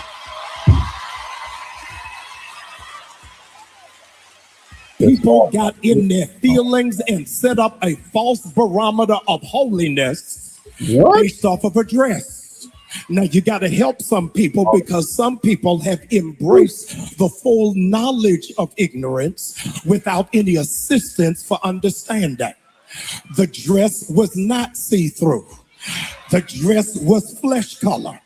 But because you ain't never been nowhere and ain't never been exposed to nothing, listen to them hoes. Right. Them hoes with it. They need an excuse too. I needed to set the record straight. Y'all don't like this. I need to set the record straight. I bought the dress. Good, nice. Hold up, wait. And Put that motherfucker on the map. I don't care whether you like it or not. She ain't mad to y'all. She mad to me. I need. Where we going? Cap. He wearing a dress, Cap. He wearing a dress. He wore it first. Can we go to First Peter's, Cap? Please. Kind of sir. Look, Cap, there goes the chairs. Oh shit, no. Excuse me. Oh man. Yeah. Flesh color. Yeah, right. What? Flesh color is crazy. Why would you even want the? I'm sorry. Yeah. Go ahead. What you was gonna say? I'm about to say, why would you even want the appearance of being nude under this dress? The scripture say abstain from even the presence of looking evil. You know what I'm saying? He's saying it ain't a see-through, but the point of the dress is that it looked like a see-through. And I bet you did raise $4 million with her dress like that. If a stripper can go on the strip, if a stripper can go, you know what I'm saying, to Magic City and make 50,000, you know what I'm saying, ass naked. What make you think she can't go raise $4 million dressed like a $2 hoe? Right. And then he like that's what they do. He's talking about raising the $4 million to try to justify the wickedness. You see what I'm saying? And I mean, anybody looking at this category, get me right on this here. The brother just said it. He ain't even touching that woman at night. You understand? This right here is a homosexual man. You know what I'm saying? And like he say, he went out and bought the dress, which let you further know that he's a homosexual because homosexual men are now, Johnny and Hunter bring it out all the time. Homosexual men are your damn fashion designers. They the one, you know what I'm saying, telling women how to dress. Look how you got a gay friend, you know what I'm saying? He's sitting there, you know what I'm saying, scrutinizing the women he finna go out on the club with. Oh, look at you. Right. You look a hot mess. Right. Look at your hair. Why you got that color on? Right. He think he better than you, you know what I'm saying, as a woman, and he's sitting there scrutinize you on how to dress. You ever done? Hey, Cap, Please. He bought her the dress that he want to wear. that is a fact. Fact. You understand? And this is who teaching you about God every Sunday. And you see what nothing up in there, but nothing but silly women. That's it. You see what I'm saying? Cap. Screaming. You know what I'm saying? Because why? When they leave that church, they guess how they dress. Like a hoe. I was a security guard as a church, brother, and they was dressed like hoes going in there. Hey, come. You understand? I was fully in the world, so listen, I'd never missed a day at work.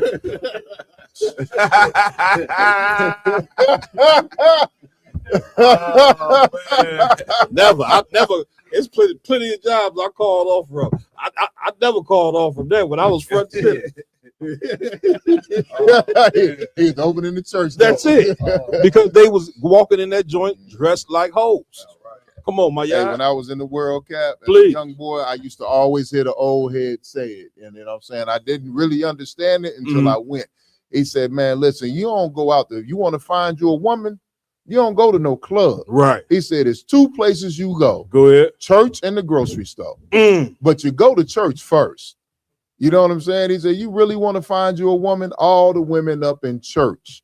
All the women that was in club on Saturday night, they in church on Sunday morning. And if you catch them at the right time on Sunday morning, you got one. He ain't got a bit of strength to tell that woman how to dress correctly. all. No goddamn way. There you go. You Now know you what I'm saying? get to the he don't have the strength to do that at all. What scripture where you want to go, dear? Actually, I wanted to go to Titus chapter 2 and 3, sir. Go ahead, please. Titus chapter 2, verse 3.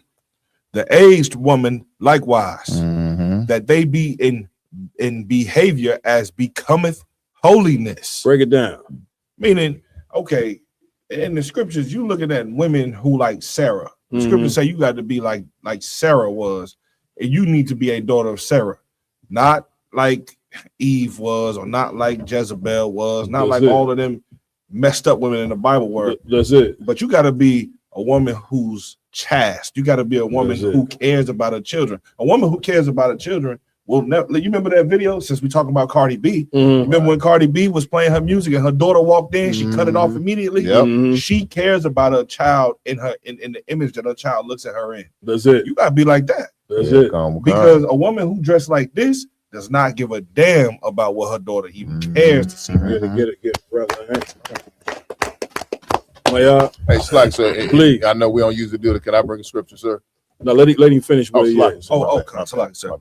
It says, Titus chapter 2, verse 3. The aged woman likewise, that they be in behavior as becometh holiness, not false accusers, not given to much wine, teachers of good things, that they may teach the young women to be sober, to love their husbands, and to love their children.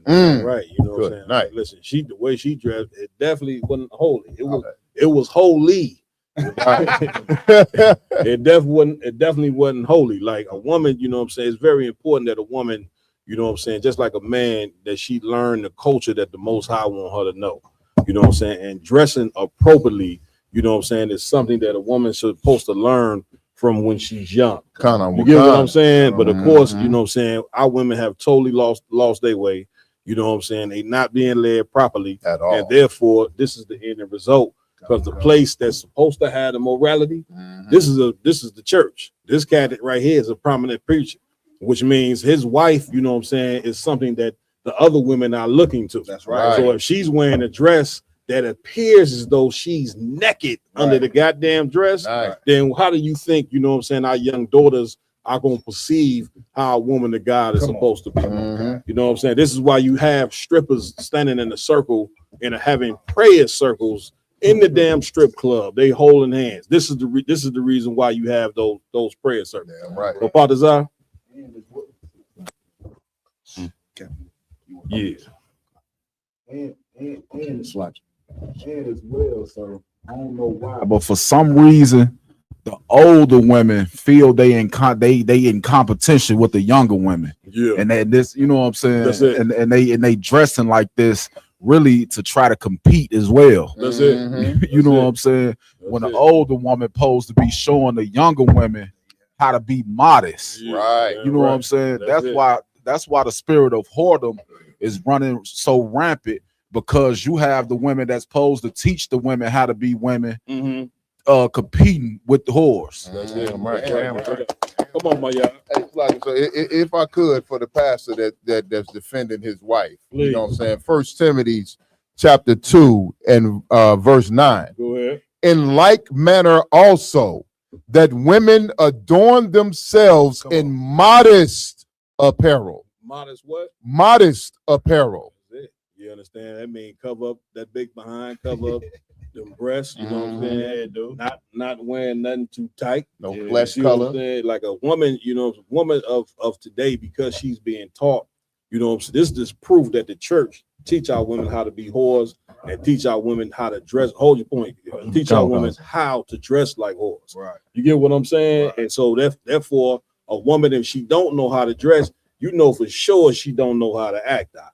You get what I'm saying? Go ahead, Yardan.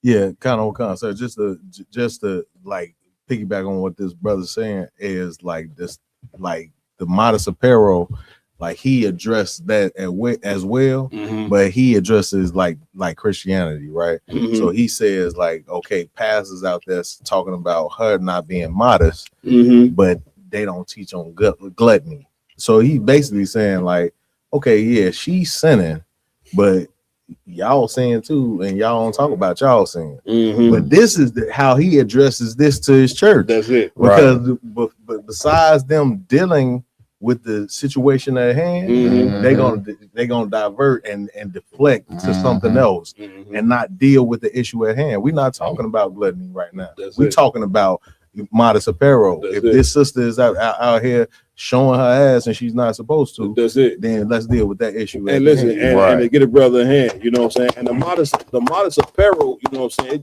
It just represents, you know what I'm saying, that you respect yourself most importantly, sisters.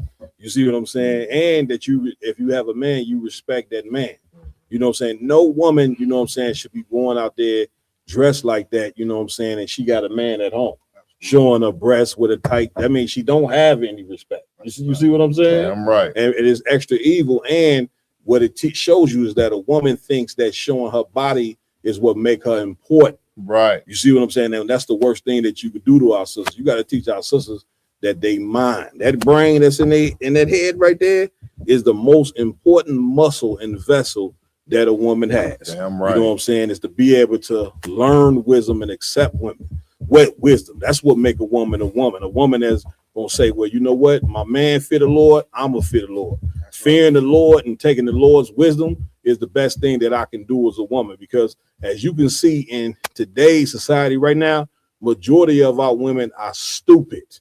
You see what I'm saying? But remember this, for every 10 stupid women, is one woman that ain't dumb. Right. There's one woman that's gonna dress how she's supposed to dress. Right. That's right. There's one woman that's gonna obey and do what the Lord said to do, and she knows that she don't have to dress like a whore to be important. Right. She don't have to dress like a whore to even look beautiful. Right. Man, listen, you know what I'm saying? And we all grew up in the world and thought that, you know, a woman's the female body is a beautiful thing to look at, but it got to be done in the proper order. You see what I'm saying? So we all grew up thinking that a woman dressing half naked was acceptable. You know what I'm saying? But like the scriptures say, when I was a child, I thought as a child, but when I became a man, I thought as a man. I'm paraphrasing. So now, us being men of the Lord, man,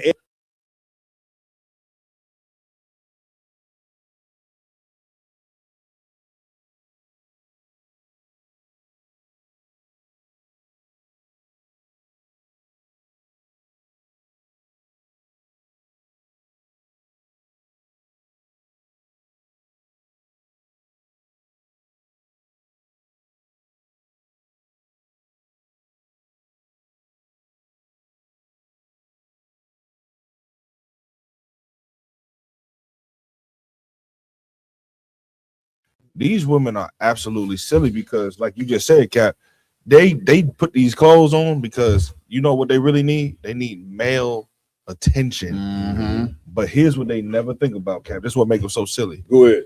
They don't think about all the males who they're attracting. That's it. They don't think about the predators. The wrong attention. Come on. That's the attention that you brothers and sisters ain't thinking about. You ain't thinking about that attention that's gonna have you in the back of a van, you know what I'm saying, being sold, you know what I'm saying, into a damn sex trade as a sex slave. That's the intention. That's the attention that you're not thinking about. You understand? So again, having wisdom is very, very important. Let's where we going next. Come on. So Let's next go. up, we have a video of a sister talking about how she was led into prostitution while she was in the Christian church. Oh yeah. You know that's what was happening. The baby daddy, the 27-year-old that I met at 13, couldn't do it. He tried, but he couldn't do it. But it was when I met that girl in church. She had that type of. Yeah, wait, did she? No, that's definitely not the beginning. She did. Wait, did she just say she met at 13? She was with. There she goes, sir. Singing for Jesus, my choir member introduced me to prostitution. Damn. And the funny thing is, the baby daddy, the 27-year-old that I met at 13, couldn't do it. He tried, but he couldn't do it. But it was when I met that girl in church. She had that type of influence on me. And so I ended up running away from my grandparents' house and moving in with my choir member, who not only opened up the door for prostitution, but she introduced me to drugs. I ended up getting addicted to cocaine and ecstasy. And so from 15, 16, 17, I started stripping. I started prostituting. I was selling dope at this point, and I was addicted to it. And if that wasn't bad enough, while I was in the nightclub, some porn stars came in. And I knew who they were. They were famous, very well known in the Black community. And I thought I was just going to say hi, but that conversation ended up changing my life. And one of the young ladies said, "Have you ever thought about doing porn?" And I said, "Absolutely not. You know, I've seen it a couple of times. You know, I watched it. You know, the Saints be watching porn. But I've seen That's what it." they say, allegedly. The Saints be watching. Hey, wait a damn minute. The Saints be watching porn. So I seen it. I seen it. Look But at I him. didn't want to Look do at it. him. You know what I'm saying? I definitely saw it and knew who they were. Never imagined, even though I was already in that lifestyle, I never imagined taking it that far. But she said something that just kind of changed my world. She said, "If you think you're making money now, you haven't seen anything yet." I made $30,000 in 1 month. What's your name? And where we going? Well, it's like, sir, as you pointed out, first off, when she said what she said, that host, not only does he got that bug, he definitely got that bug, but he watched bug porn. You listen, you see what he did? Look, when she said, he went to cover up like he had some breasts. Yeah. He cuts his pearls. I mean, boy, oh boy, go ahead, my y'all. Yeah, and that's the problem with the Christian church side. You know what I'm saying? All the degenerate behavior that you want to display in the world, you know what I'm saying? You can cover yourself with a false sense of holiness by being inside of that Christian church, by being a pastor, by being a deacon, by being a choir director in the choir, and by being a praise dancer. You know what I'm saying? That sister, everything wrong that she learned in the world, she just confessed she learned in the Christian church. You said it. You know what I'm saying? The proof was in the pudding. You know what I'm God. saying? She said her choir member introduced her into prostitution. God. You know what I'm saying? And then once she got into the prostitution, it went a step further, you know what I'm saying, to where she got turned on into porn. So now, if I could, sir, please don't forget the drugs. Because that's what they need to get your mind to be fragile. And they gave her drugs at a young age. So by the time she was 13, 14, she said she started this at 13. By the time she was 15, she was doing cocaine and ecstasy. And if anybody knows what ecstasy does to you, this is a mind-altering drug that will put you at all your inhibitions are gone.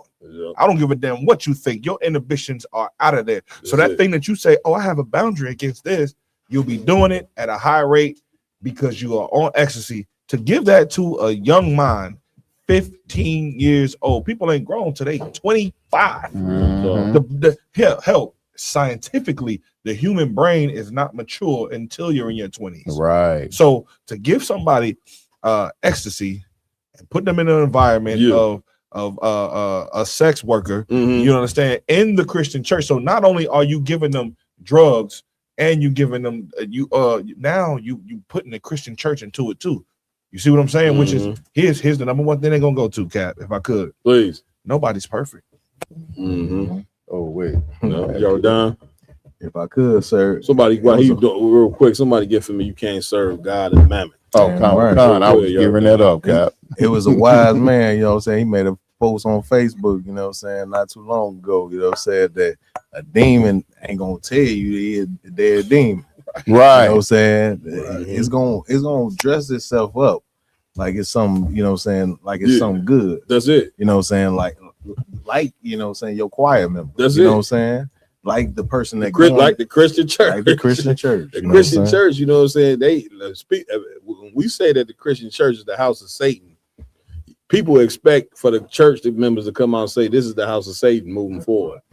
You know what I'm saying? Like you expect them to have a cross out there and say, come on into the demon, huh?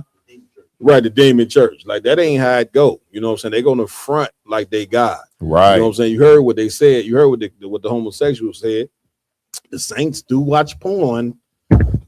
You hear him say that? I heard him, guy. That's what he said. The saints watch porn. You get my point? But again, they constantly telling you that the church is the house of God. When you gotta, once again, what did Christ say? You should know them by their fruits. You gotta look at what an institution produces to know whether they serve God or not. And we've been looking at what the Christian church been producing for over 400 years. Right. And the Christian church don't produce nothing godly. That's right. You understand? All these rappers who out there rapping about unaliving and sleeping with another man's woman, what religion they come from? Oh, they Christians. You understand? These women who rapping about being whores, Gorilla. You know, Gorilla, what she tell you? She grew up in the church. I think she the pastor's daughter, if I'm not mistaken. She a pastor's daughter. You understand? Yeah, she I believe so. Somebody check the records on it. You should see her sister. You Uh-huh. ever seen Glorilla's Oh, sister? that's No. right. Terrible Hold on. dyke. Go ahead. A terrible dyke. Yeah. It just goes to show if she's a pastor, you said daughter. Yeah.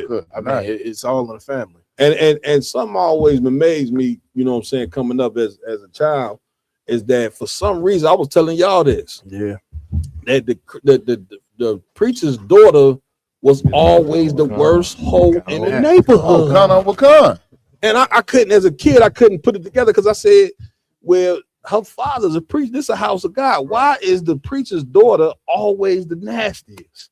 It's because the whole religion is satanic in itself. Yeah, right. See what I'm saying? Again, more than likely, the damn preacher himself, you know what I'm saying? He didn't either touch her, or the little girl is watching her father deal with tricks, deal with hoes while getting up there on Sunday preaching the word of God. So she say, well, if my daddy's a hypocrite, then I can go be a hypocrite.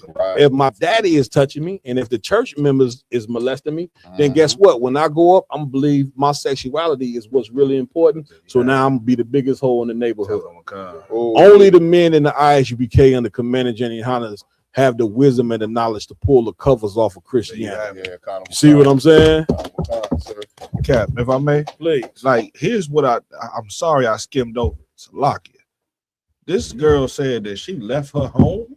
Did she say she left her home to go live with her choir member? Yep. You want to know what that indicates to me? And I could be wrong. Her parents put up a fight against what was going on with this Christian church because she rebelled at an age of rebellion. Now, you want to know who appeared to be about God to her until she found out that they weren't? The Christian church. Yeah. You know what? You should be, you know how they talk to you all calm and it's damn near like child protective services. Right. Yeah. They act like they're your friend to get you boxed in, put you in a situation you're supposed to be in. That's it. Because they know your mind is naturally, some kids are actually golden. Like, give it up to Captain Mama Quad. His kids to me, absolutely golden. Yara Don's kids, absolutely golden. Right. You understand? Because Zion, absolutely golden. Rumble one, absolutely golden. That's it. Brothers raise really good children. That's it. But then some children reach a point where they feel like they need to belong to the world. That's it. That's You it. see what I'm saying? That's and the it. Christian church is there like predators to prey on them and to bring them over to the drugs. That's it. To bring them over to the hypersexuality. That's it. I couldn't believe I missed that. Well, she said it. She said she got introduced, you know what I'm saying, to being a, what was it, prostitute through her church. Yeah. Hey, so like I said, and it's heavy. And just to piggyback on what you said about the pastor's daughter. Yeah. So I'm gonna take it to a world famous pastor, Creflo Dollar. Go ahead. I don't know if y'all remember about 10 years ago or so, he was facing allegations of child abuse because he strangled his daughter. This not allegedly. He said he saw red and put hands around her neck. Well, the reason being is because in Atlanta, his daughter was known as one of the biggest party girls you would ever want to meet. You know what I'm saying? Now Creflo Dollar, worldwide famous, mega church, you know what I'm saying, multi-million-dollar mansions. He raised up to, what was that, $6 million to have a private jet from his congregation. And before all of that, though, he was facing allegations of child abuse because he put hands on his daughter because she was going out in Atlanta drinking, drugging, and having all types of illicit intercourse with whoever she chose to, sir. If I could just add one key point to that, Salaki Cap. This daughter was 15 years old. That's How old right. was she? 13. She was 13, but when she got into drugs, she was 15. She was fully into prostitution. I'm looking at the joint right now. Daughter's daughter. He was arrested after his 15-year-old daughter called 911 and allegedly he choked, punched, and hit her with a shoe during an argument over whether she could go to a party. And you want to know why she felt like she can go to a party and you can't say shit about it? Because what you just say, Cap, she see her father do the most egregious things all the time. She know he a hypocrite. So how dare you say something? You know what? I'll expose you. Exactly. I know what you're doing on the low. Exactly. She got leverage on him. Right. At 15 years old. Right. He whooped on him. Give me that scripture, my sir. Because I want to pull this scripture because what was so heavy. And we don't last point on this, that we're gonna move on to the last joint. Right. She said at the end that she basically boasted about it why she did why she went from the prostitution, you know what I'm saying, to the porn. You know what I'm saying? She said she was the money. She said that proudly, which once again, which is what the religion and what the Christian church is all about. They ain't in there worried about serving no God. Right. You know what I'm saying? What they ain't in there serving day and night is money. That's what they serving. And we're gonna read it right here. Come on. Go ahead. It's the book of Matthew, chapter 6 and verse 24. Go ahead, brother. No man can serve two masters. No man what? Can serve two masters. Listen to me good. You cannot serve two masters according to what the scriptures say. Read. For either he will hate the one. He will what? Hate the one. And the one that you hate is the Most High, the nigga God. You know what I'm saying? That master right there, you do hate. But the white man, you love him. Keep reading. And love the other. And love what? And love the other. And the white man's religion and his form of God ain't not about nothing but fulfilling your lust. Right. You know what I'm saying? Fulfilling your nasty sexual lust, for chasing money. You know what I'm saying? That's what chasing whores, religion. You know, one thing that we forgot to bring out about the pastor, you know what I'm saying, whose wife was dressed like a $2 hoe. Right. The one thing we forgot to bring out was all that took place on New Year's Eve. That's right. That's right. You know what I'm saying? Which New Year's is a sin according to the Bible. But they in there Sunday night, you know what I'm saying? His wife dressed like a $2 hoe, you know what I'm saying, on a day, you know what I'm saying, which the Lord look at as an abomination. Right. New Year's is straight up and down idol worship, but on Sunday night, a ton of Christian churches in there celebrating, having New Year's Eve's party in the damn church. Come on. And you talking about this is the house of God. Keep reading now. Or else he will hold to the one. He will what? Hold to the one and despise the other. And do what? And despise the other. You can't be saying, you know what I'm saying, you're going to follow the white man's religion and serve God at the same time. You know what I'm saying? Because serving the Most High, you know what I'm saying, is a total different thing than Christianity. Right. So you can't mesh the two. Right. See what I'm saying? And Christianity, they ain't meshing the two. They tell you God's laws, you ain't nobody perfect. You know what I'm saying? Pay your tithes, but you ain't got the law done away with. So you ain't keeping God's laws when God's laws are not done away with. Right. See what I'm saying? And according to the Bible, you ought to be perfect according to the Right. Bible, which means keeps every law. But they ain't worried about none of that. They were worried about money. Damn right. You know what I'm saying? This is she did the porn for money. Right. People sell their soul for money all the time, just to find out in the long run that it ain't worth it. Because she gonna grow old and she gonna look back at her life and say she became a whore.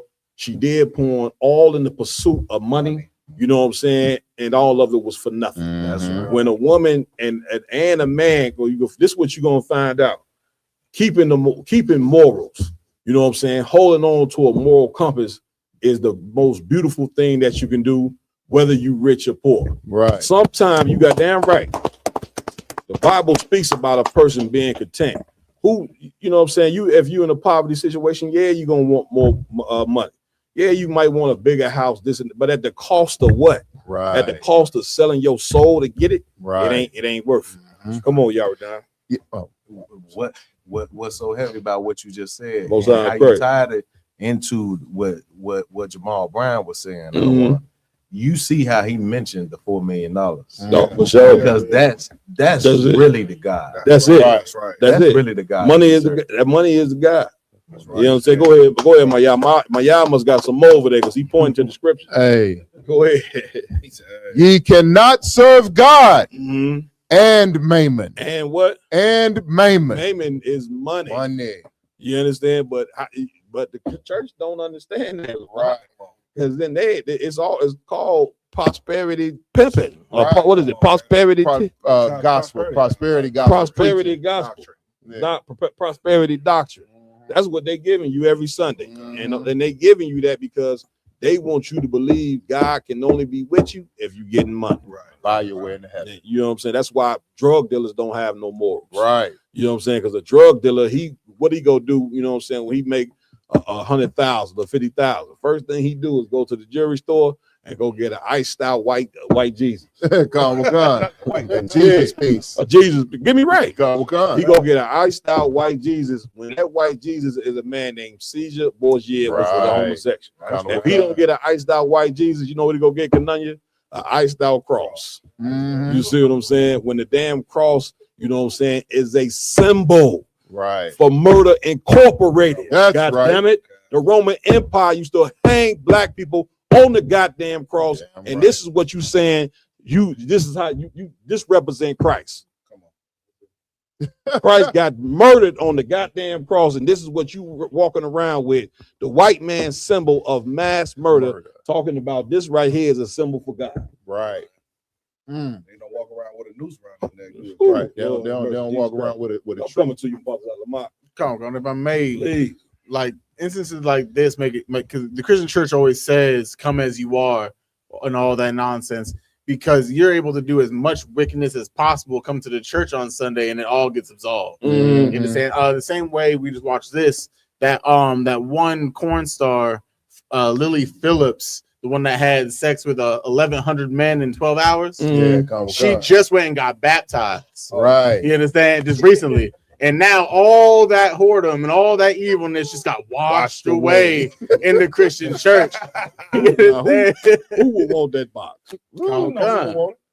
Some simple. Oh, I know who want it.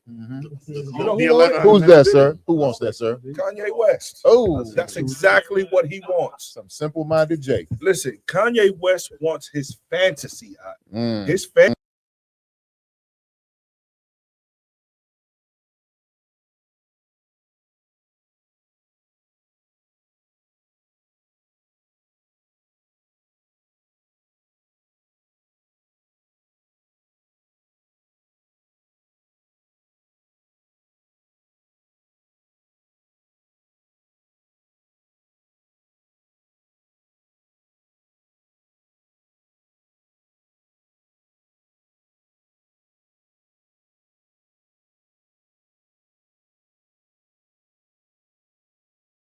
You know what I'm saying? Because of course, when you get raised in this society, man, you don't even understand the importance of sex. They're not even teaching you what the importance of sex is. So I wouldn't even ask that question. So for sisters, coming to the truth, man, and be brand new. That's right. When you become brand new, you like a new version. You ain't been with nobody. That's right. You get what I'm saying? Damn right. For you a brother, you know what I'm saying? This is why you take your time, you know what I'm saying, with a woman, make sure a woman, you know what I'm saying, fears God most importantly, brothers. Right. It's so easy to be sucked in by a pretty face and a big behind and all these different things, but it's so easy to fall into that when you're driven by your lust. Right. But when you driven, you know what I'm saying, by the Holy Spirit, you're gonna pick otherwise. You're gonna be wise and you're gonna use discernment when you pick a woman and not be driven by your lust. Damn right. You see what I'm saying? Where we at? Was that on that, my yard? Man, listen, man. We got one more? This one more if you want. Man, nah, we listen, it's been already a hell of a show. That's right. You know what I'm saying? Give it up. Right. These brothers that talk way too much and we done went way over the time. We're not even gonna be able to get to the show because they didn't just talk way. I'm just joking. He ain't like that. Ain't that You know when you invite Kevin. Man, I already know. You know what I'm saying? Man, it's been one hell of a show, man.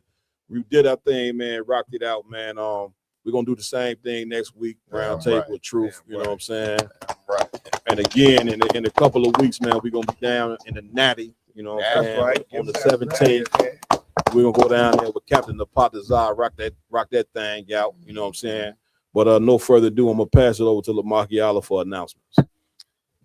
If I could, since Cap just took, part of my announcement, make sure to go follow, like, and share, subscribe to All Round Table of Truth, social media pages, Real Nigga Diversity, you understand? Go cop a shirt, go cop a Real Nigga Diversity jacket from Yara Don, you understand? Make sure to go do all that. Like Kamal Quad said, we will be in Naptown. You understand? Under Captain, not Naptown, Cincinnati. You keep saying Natty, Naptown. And Natty under Captain Napatazar, you understand? January 17th, come show us some support. That's right. Other than that, that's that. All right, give it up. If I could say, please, the water for y'all having me. I know. Listen, man, it's an honor and a privilege to always come. Chicago, my home, ain't gonna lie to you. Right. So whenever I can get the opportunity, whenever they let me off that slave, I'm coming. You see what I'm saying? To be around Captain Mama Quad and you heavy hitting brothers in Chicago, man. I be missing you, brothers. Milwaukee, man, we miss you, brothers. The water for having us up here. Always the best hospitality ever. Right. If I could, Cap, please. Just before Captain DeBar leave, I just want to let everybody know the ISUPK are real heroes. You know what I'm saying? Captain DeBar Mav is out there literally, physically saving lives in Milwaukee. You know what I'm saying? He made the news saving the life of an elderly man who was on the missing list. Right. Give it up. And then, Salaki, sir, if I could, please. He just recently saved the lives of 2 people from an accident. Damn right. This just goes to show you the ISUPK under Commander General Yahana, the Lord is really using the ISUPK. We are trained professionals. We are the priests and prophets of the Lord and the real superheroes. You know what I'm saying? The Justice League, the Avengers, the X-Men are all in the ISUPK. Damn right. You know, Captain's Aryak Thanos. Hey, that is Thanos. Listen, the brother is y'all don't know Captain DeBar Mav. You know what I'm saying? In his slavery, he's a bus driver. You know what I'm saying? In the city of Milwaukee, right? And like the brother was bringing out, the brother then had several instances where he didn't save lives by driving a damn bus. Right. Come on. It goes to show you this is the real Clark Kent right here. Damn right. Y'all know Clark Kent, he worked that job, but that was a movie, you know what I'm saying? His brother in a bus driver uniform, they don't know this is a superhero driving that bus. Damn right. You know what I'm saying? That's how men in the ISUPK been trained under Commander General Yohana, which is a heavy point you bringing out. These your brothers that's dumping your garbage, you don't know that brother's a superhero. That's right. Or like a Ramawan, you know what I'm saying, driving trucks, you know what I'm saying, all over the Midwest. You know what I'm saying, doing what he do. You know what I'm saying? He driving the truck you know, on one hand and on the phone with me taking orders about the round table too. Kind of what so I make sure I get that done. Ain't no problem. Yeah, that's superhero stuff right there. You get what I'm saying? So man, big up to all the brothers in the UPK. You know what I'm saying? And of course, Commander Jenny Hunter.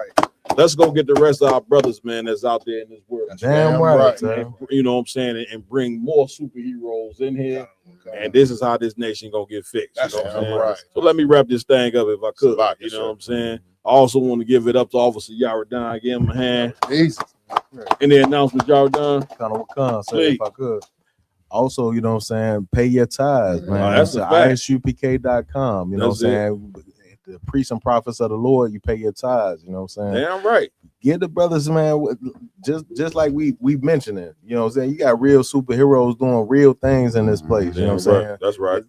This ain't for play for us. You know what I'm saying? This is real life, and we really care about our people. You know what I'm saying? So pay your tithes to the priests and prophets of the Lord. Damn right. You know what I'm Damn right. Give it up. Give it up. Also, if I could, sir, please. You know what I'm saying, we are wrapping up, you know what I'm saying, this drop of the Real Nigga University jackets like I got on myself right here. You That's it. That's it.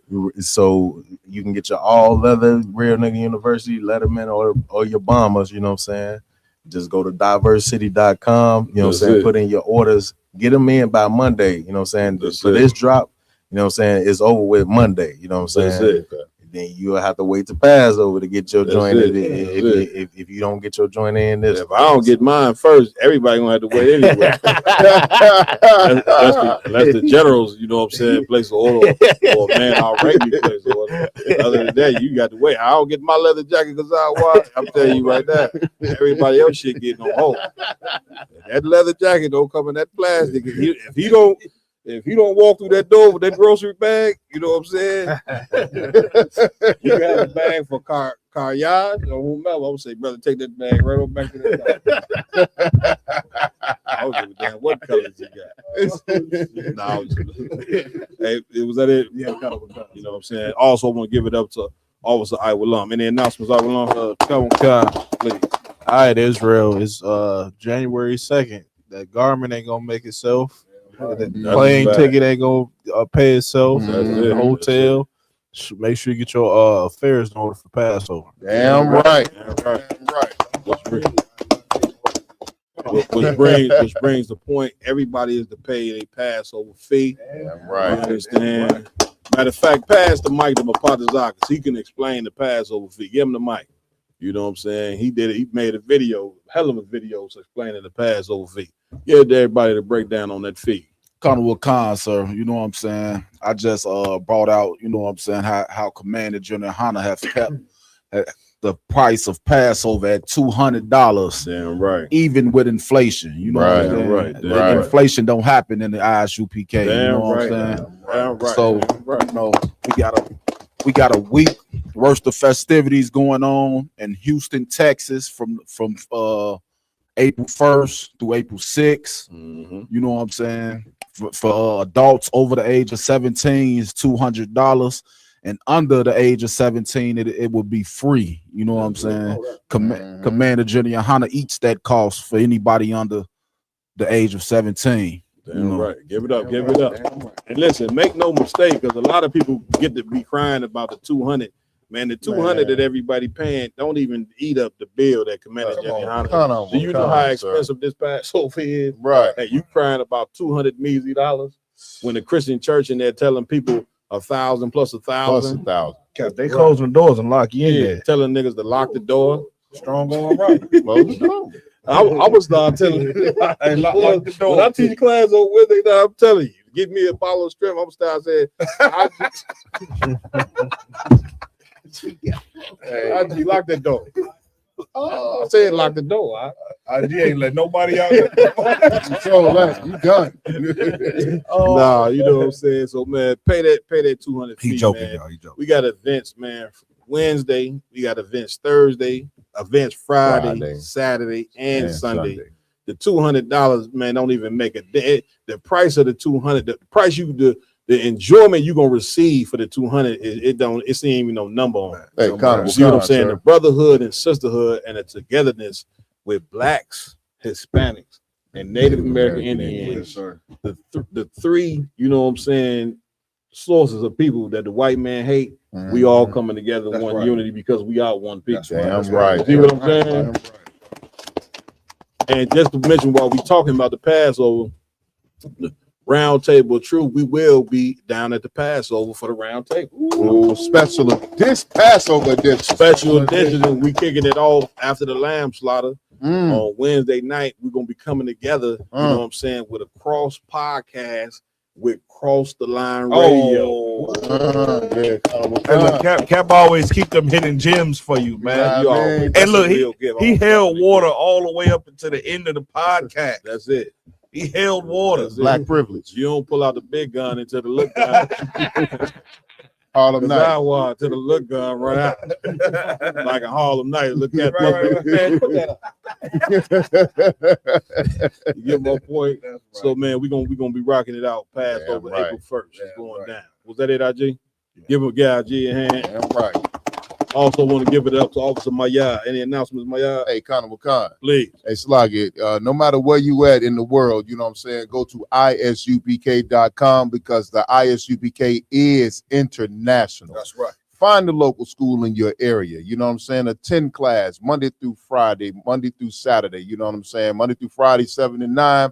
And then on Saturday from 10 to 11, wherever you are, we have the Sabbath service. Tune into the Sabbath service every Saturday where you're going to get these proper scripture breakdowns. You know what I'm saying? We give you the Lashwan Kodash, which is the Holy Tongue, which is our original language. We give you the English translation. Then we give you a scripture breakdown so you can understand what you're hearing and get an example and understand real Black history. That's right. Also, you know what I'm saying? Call. I'm not gonna get a number right now because I don't want to flood his line. But for all of those that are attending the all Black party during the Sabbath service, you want to call for the babysitting service ASAP. That's right. You know what I'm saying? For those that attended the Passover and the Black party last year, it's the same number. Call that number. We got commercials dropping very soon. Pay your Passover fee. Call to get the babysitting service for the all Black party. Come down and enjoy the ultimate Black and brown event on the face of the planet. Damn right. Give it up. Give it up. You know what I'm saying? And since you won't give the number, I will. Yeah. 708 let me stop. I just couldn't remember. They'll also give it up to our technical team doing what they do every week, man. Officer Ramawan, give him a hand. Officer Oscar Rod. That's right. Give him a hand and give him some on top of giving him a hand. All right. You understand? With that, there's too many brothers. I ain't finna announce all y'all, not tonight. You know what I'm saying? There's a ton of Blacks, Hispanics, Native Indians right here. You know what I'm saying? With that, I'm Captain Mal Quad, under Commander Jenny Hanna. We'll see you next week.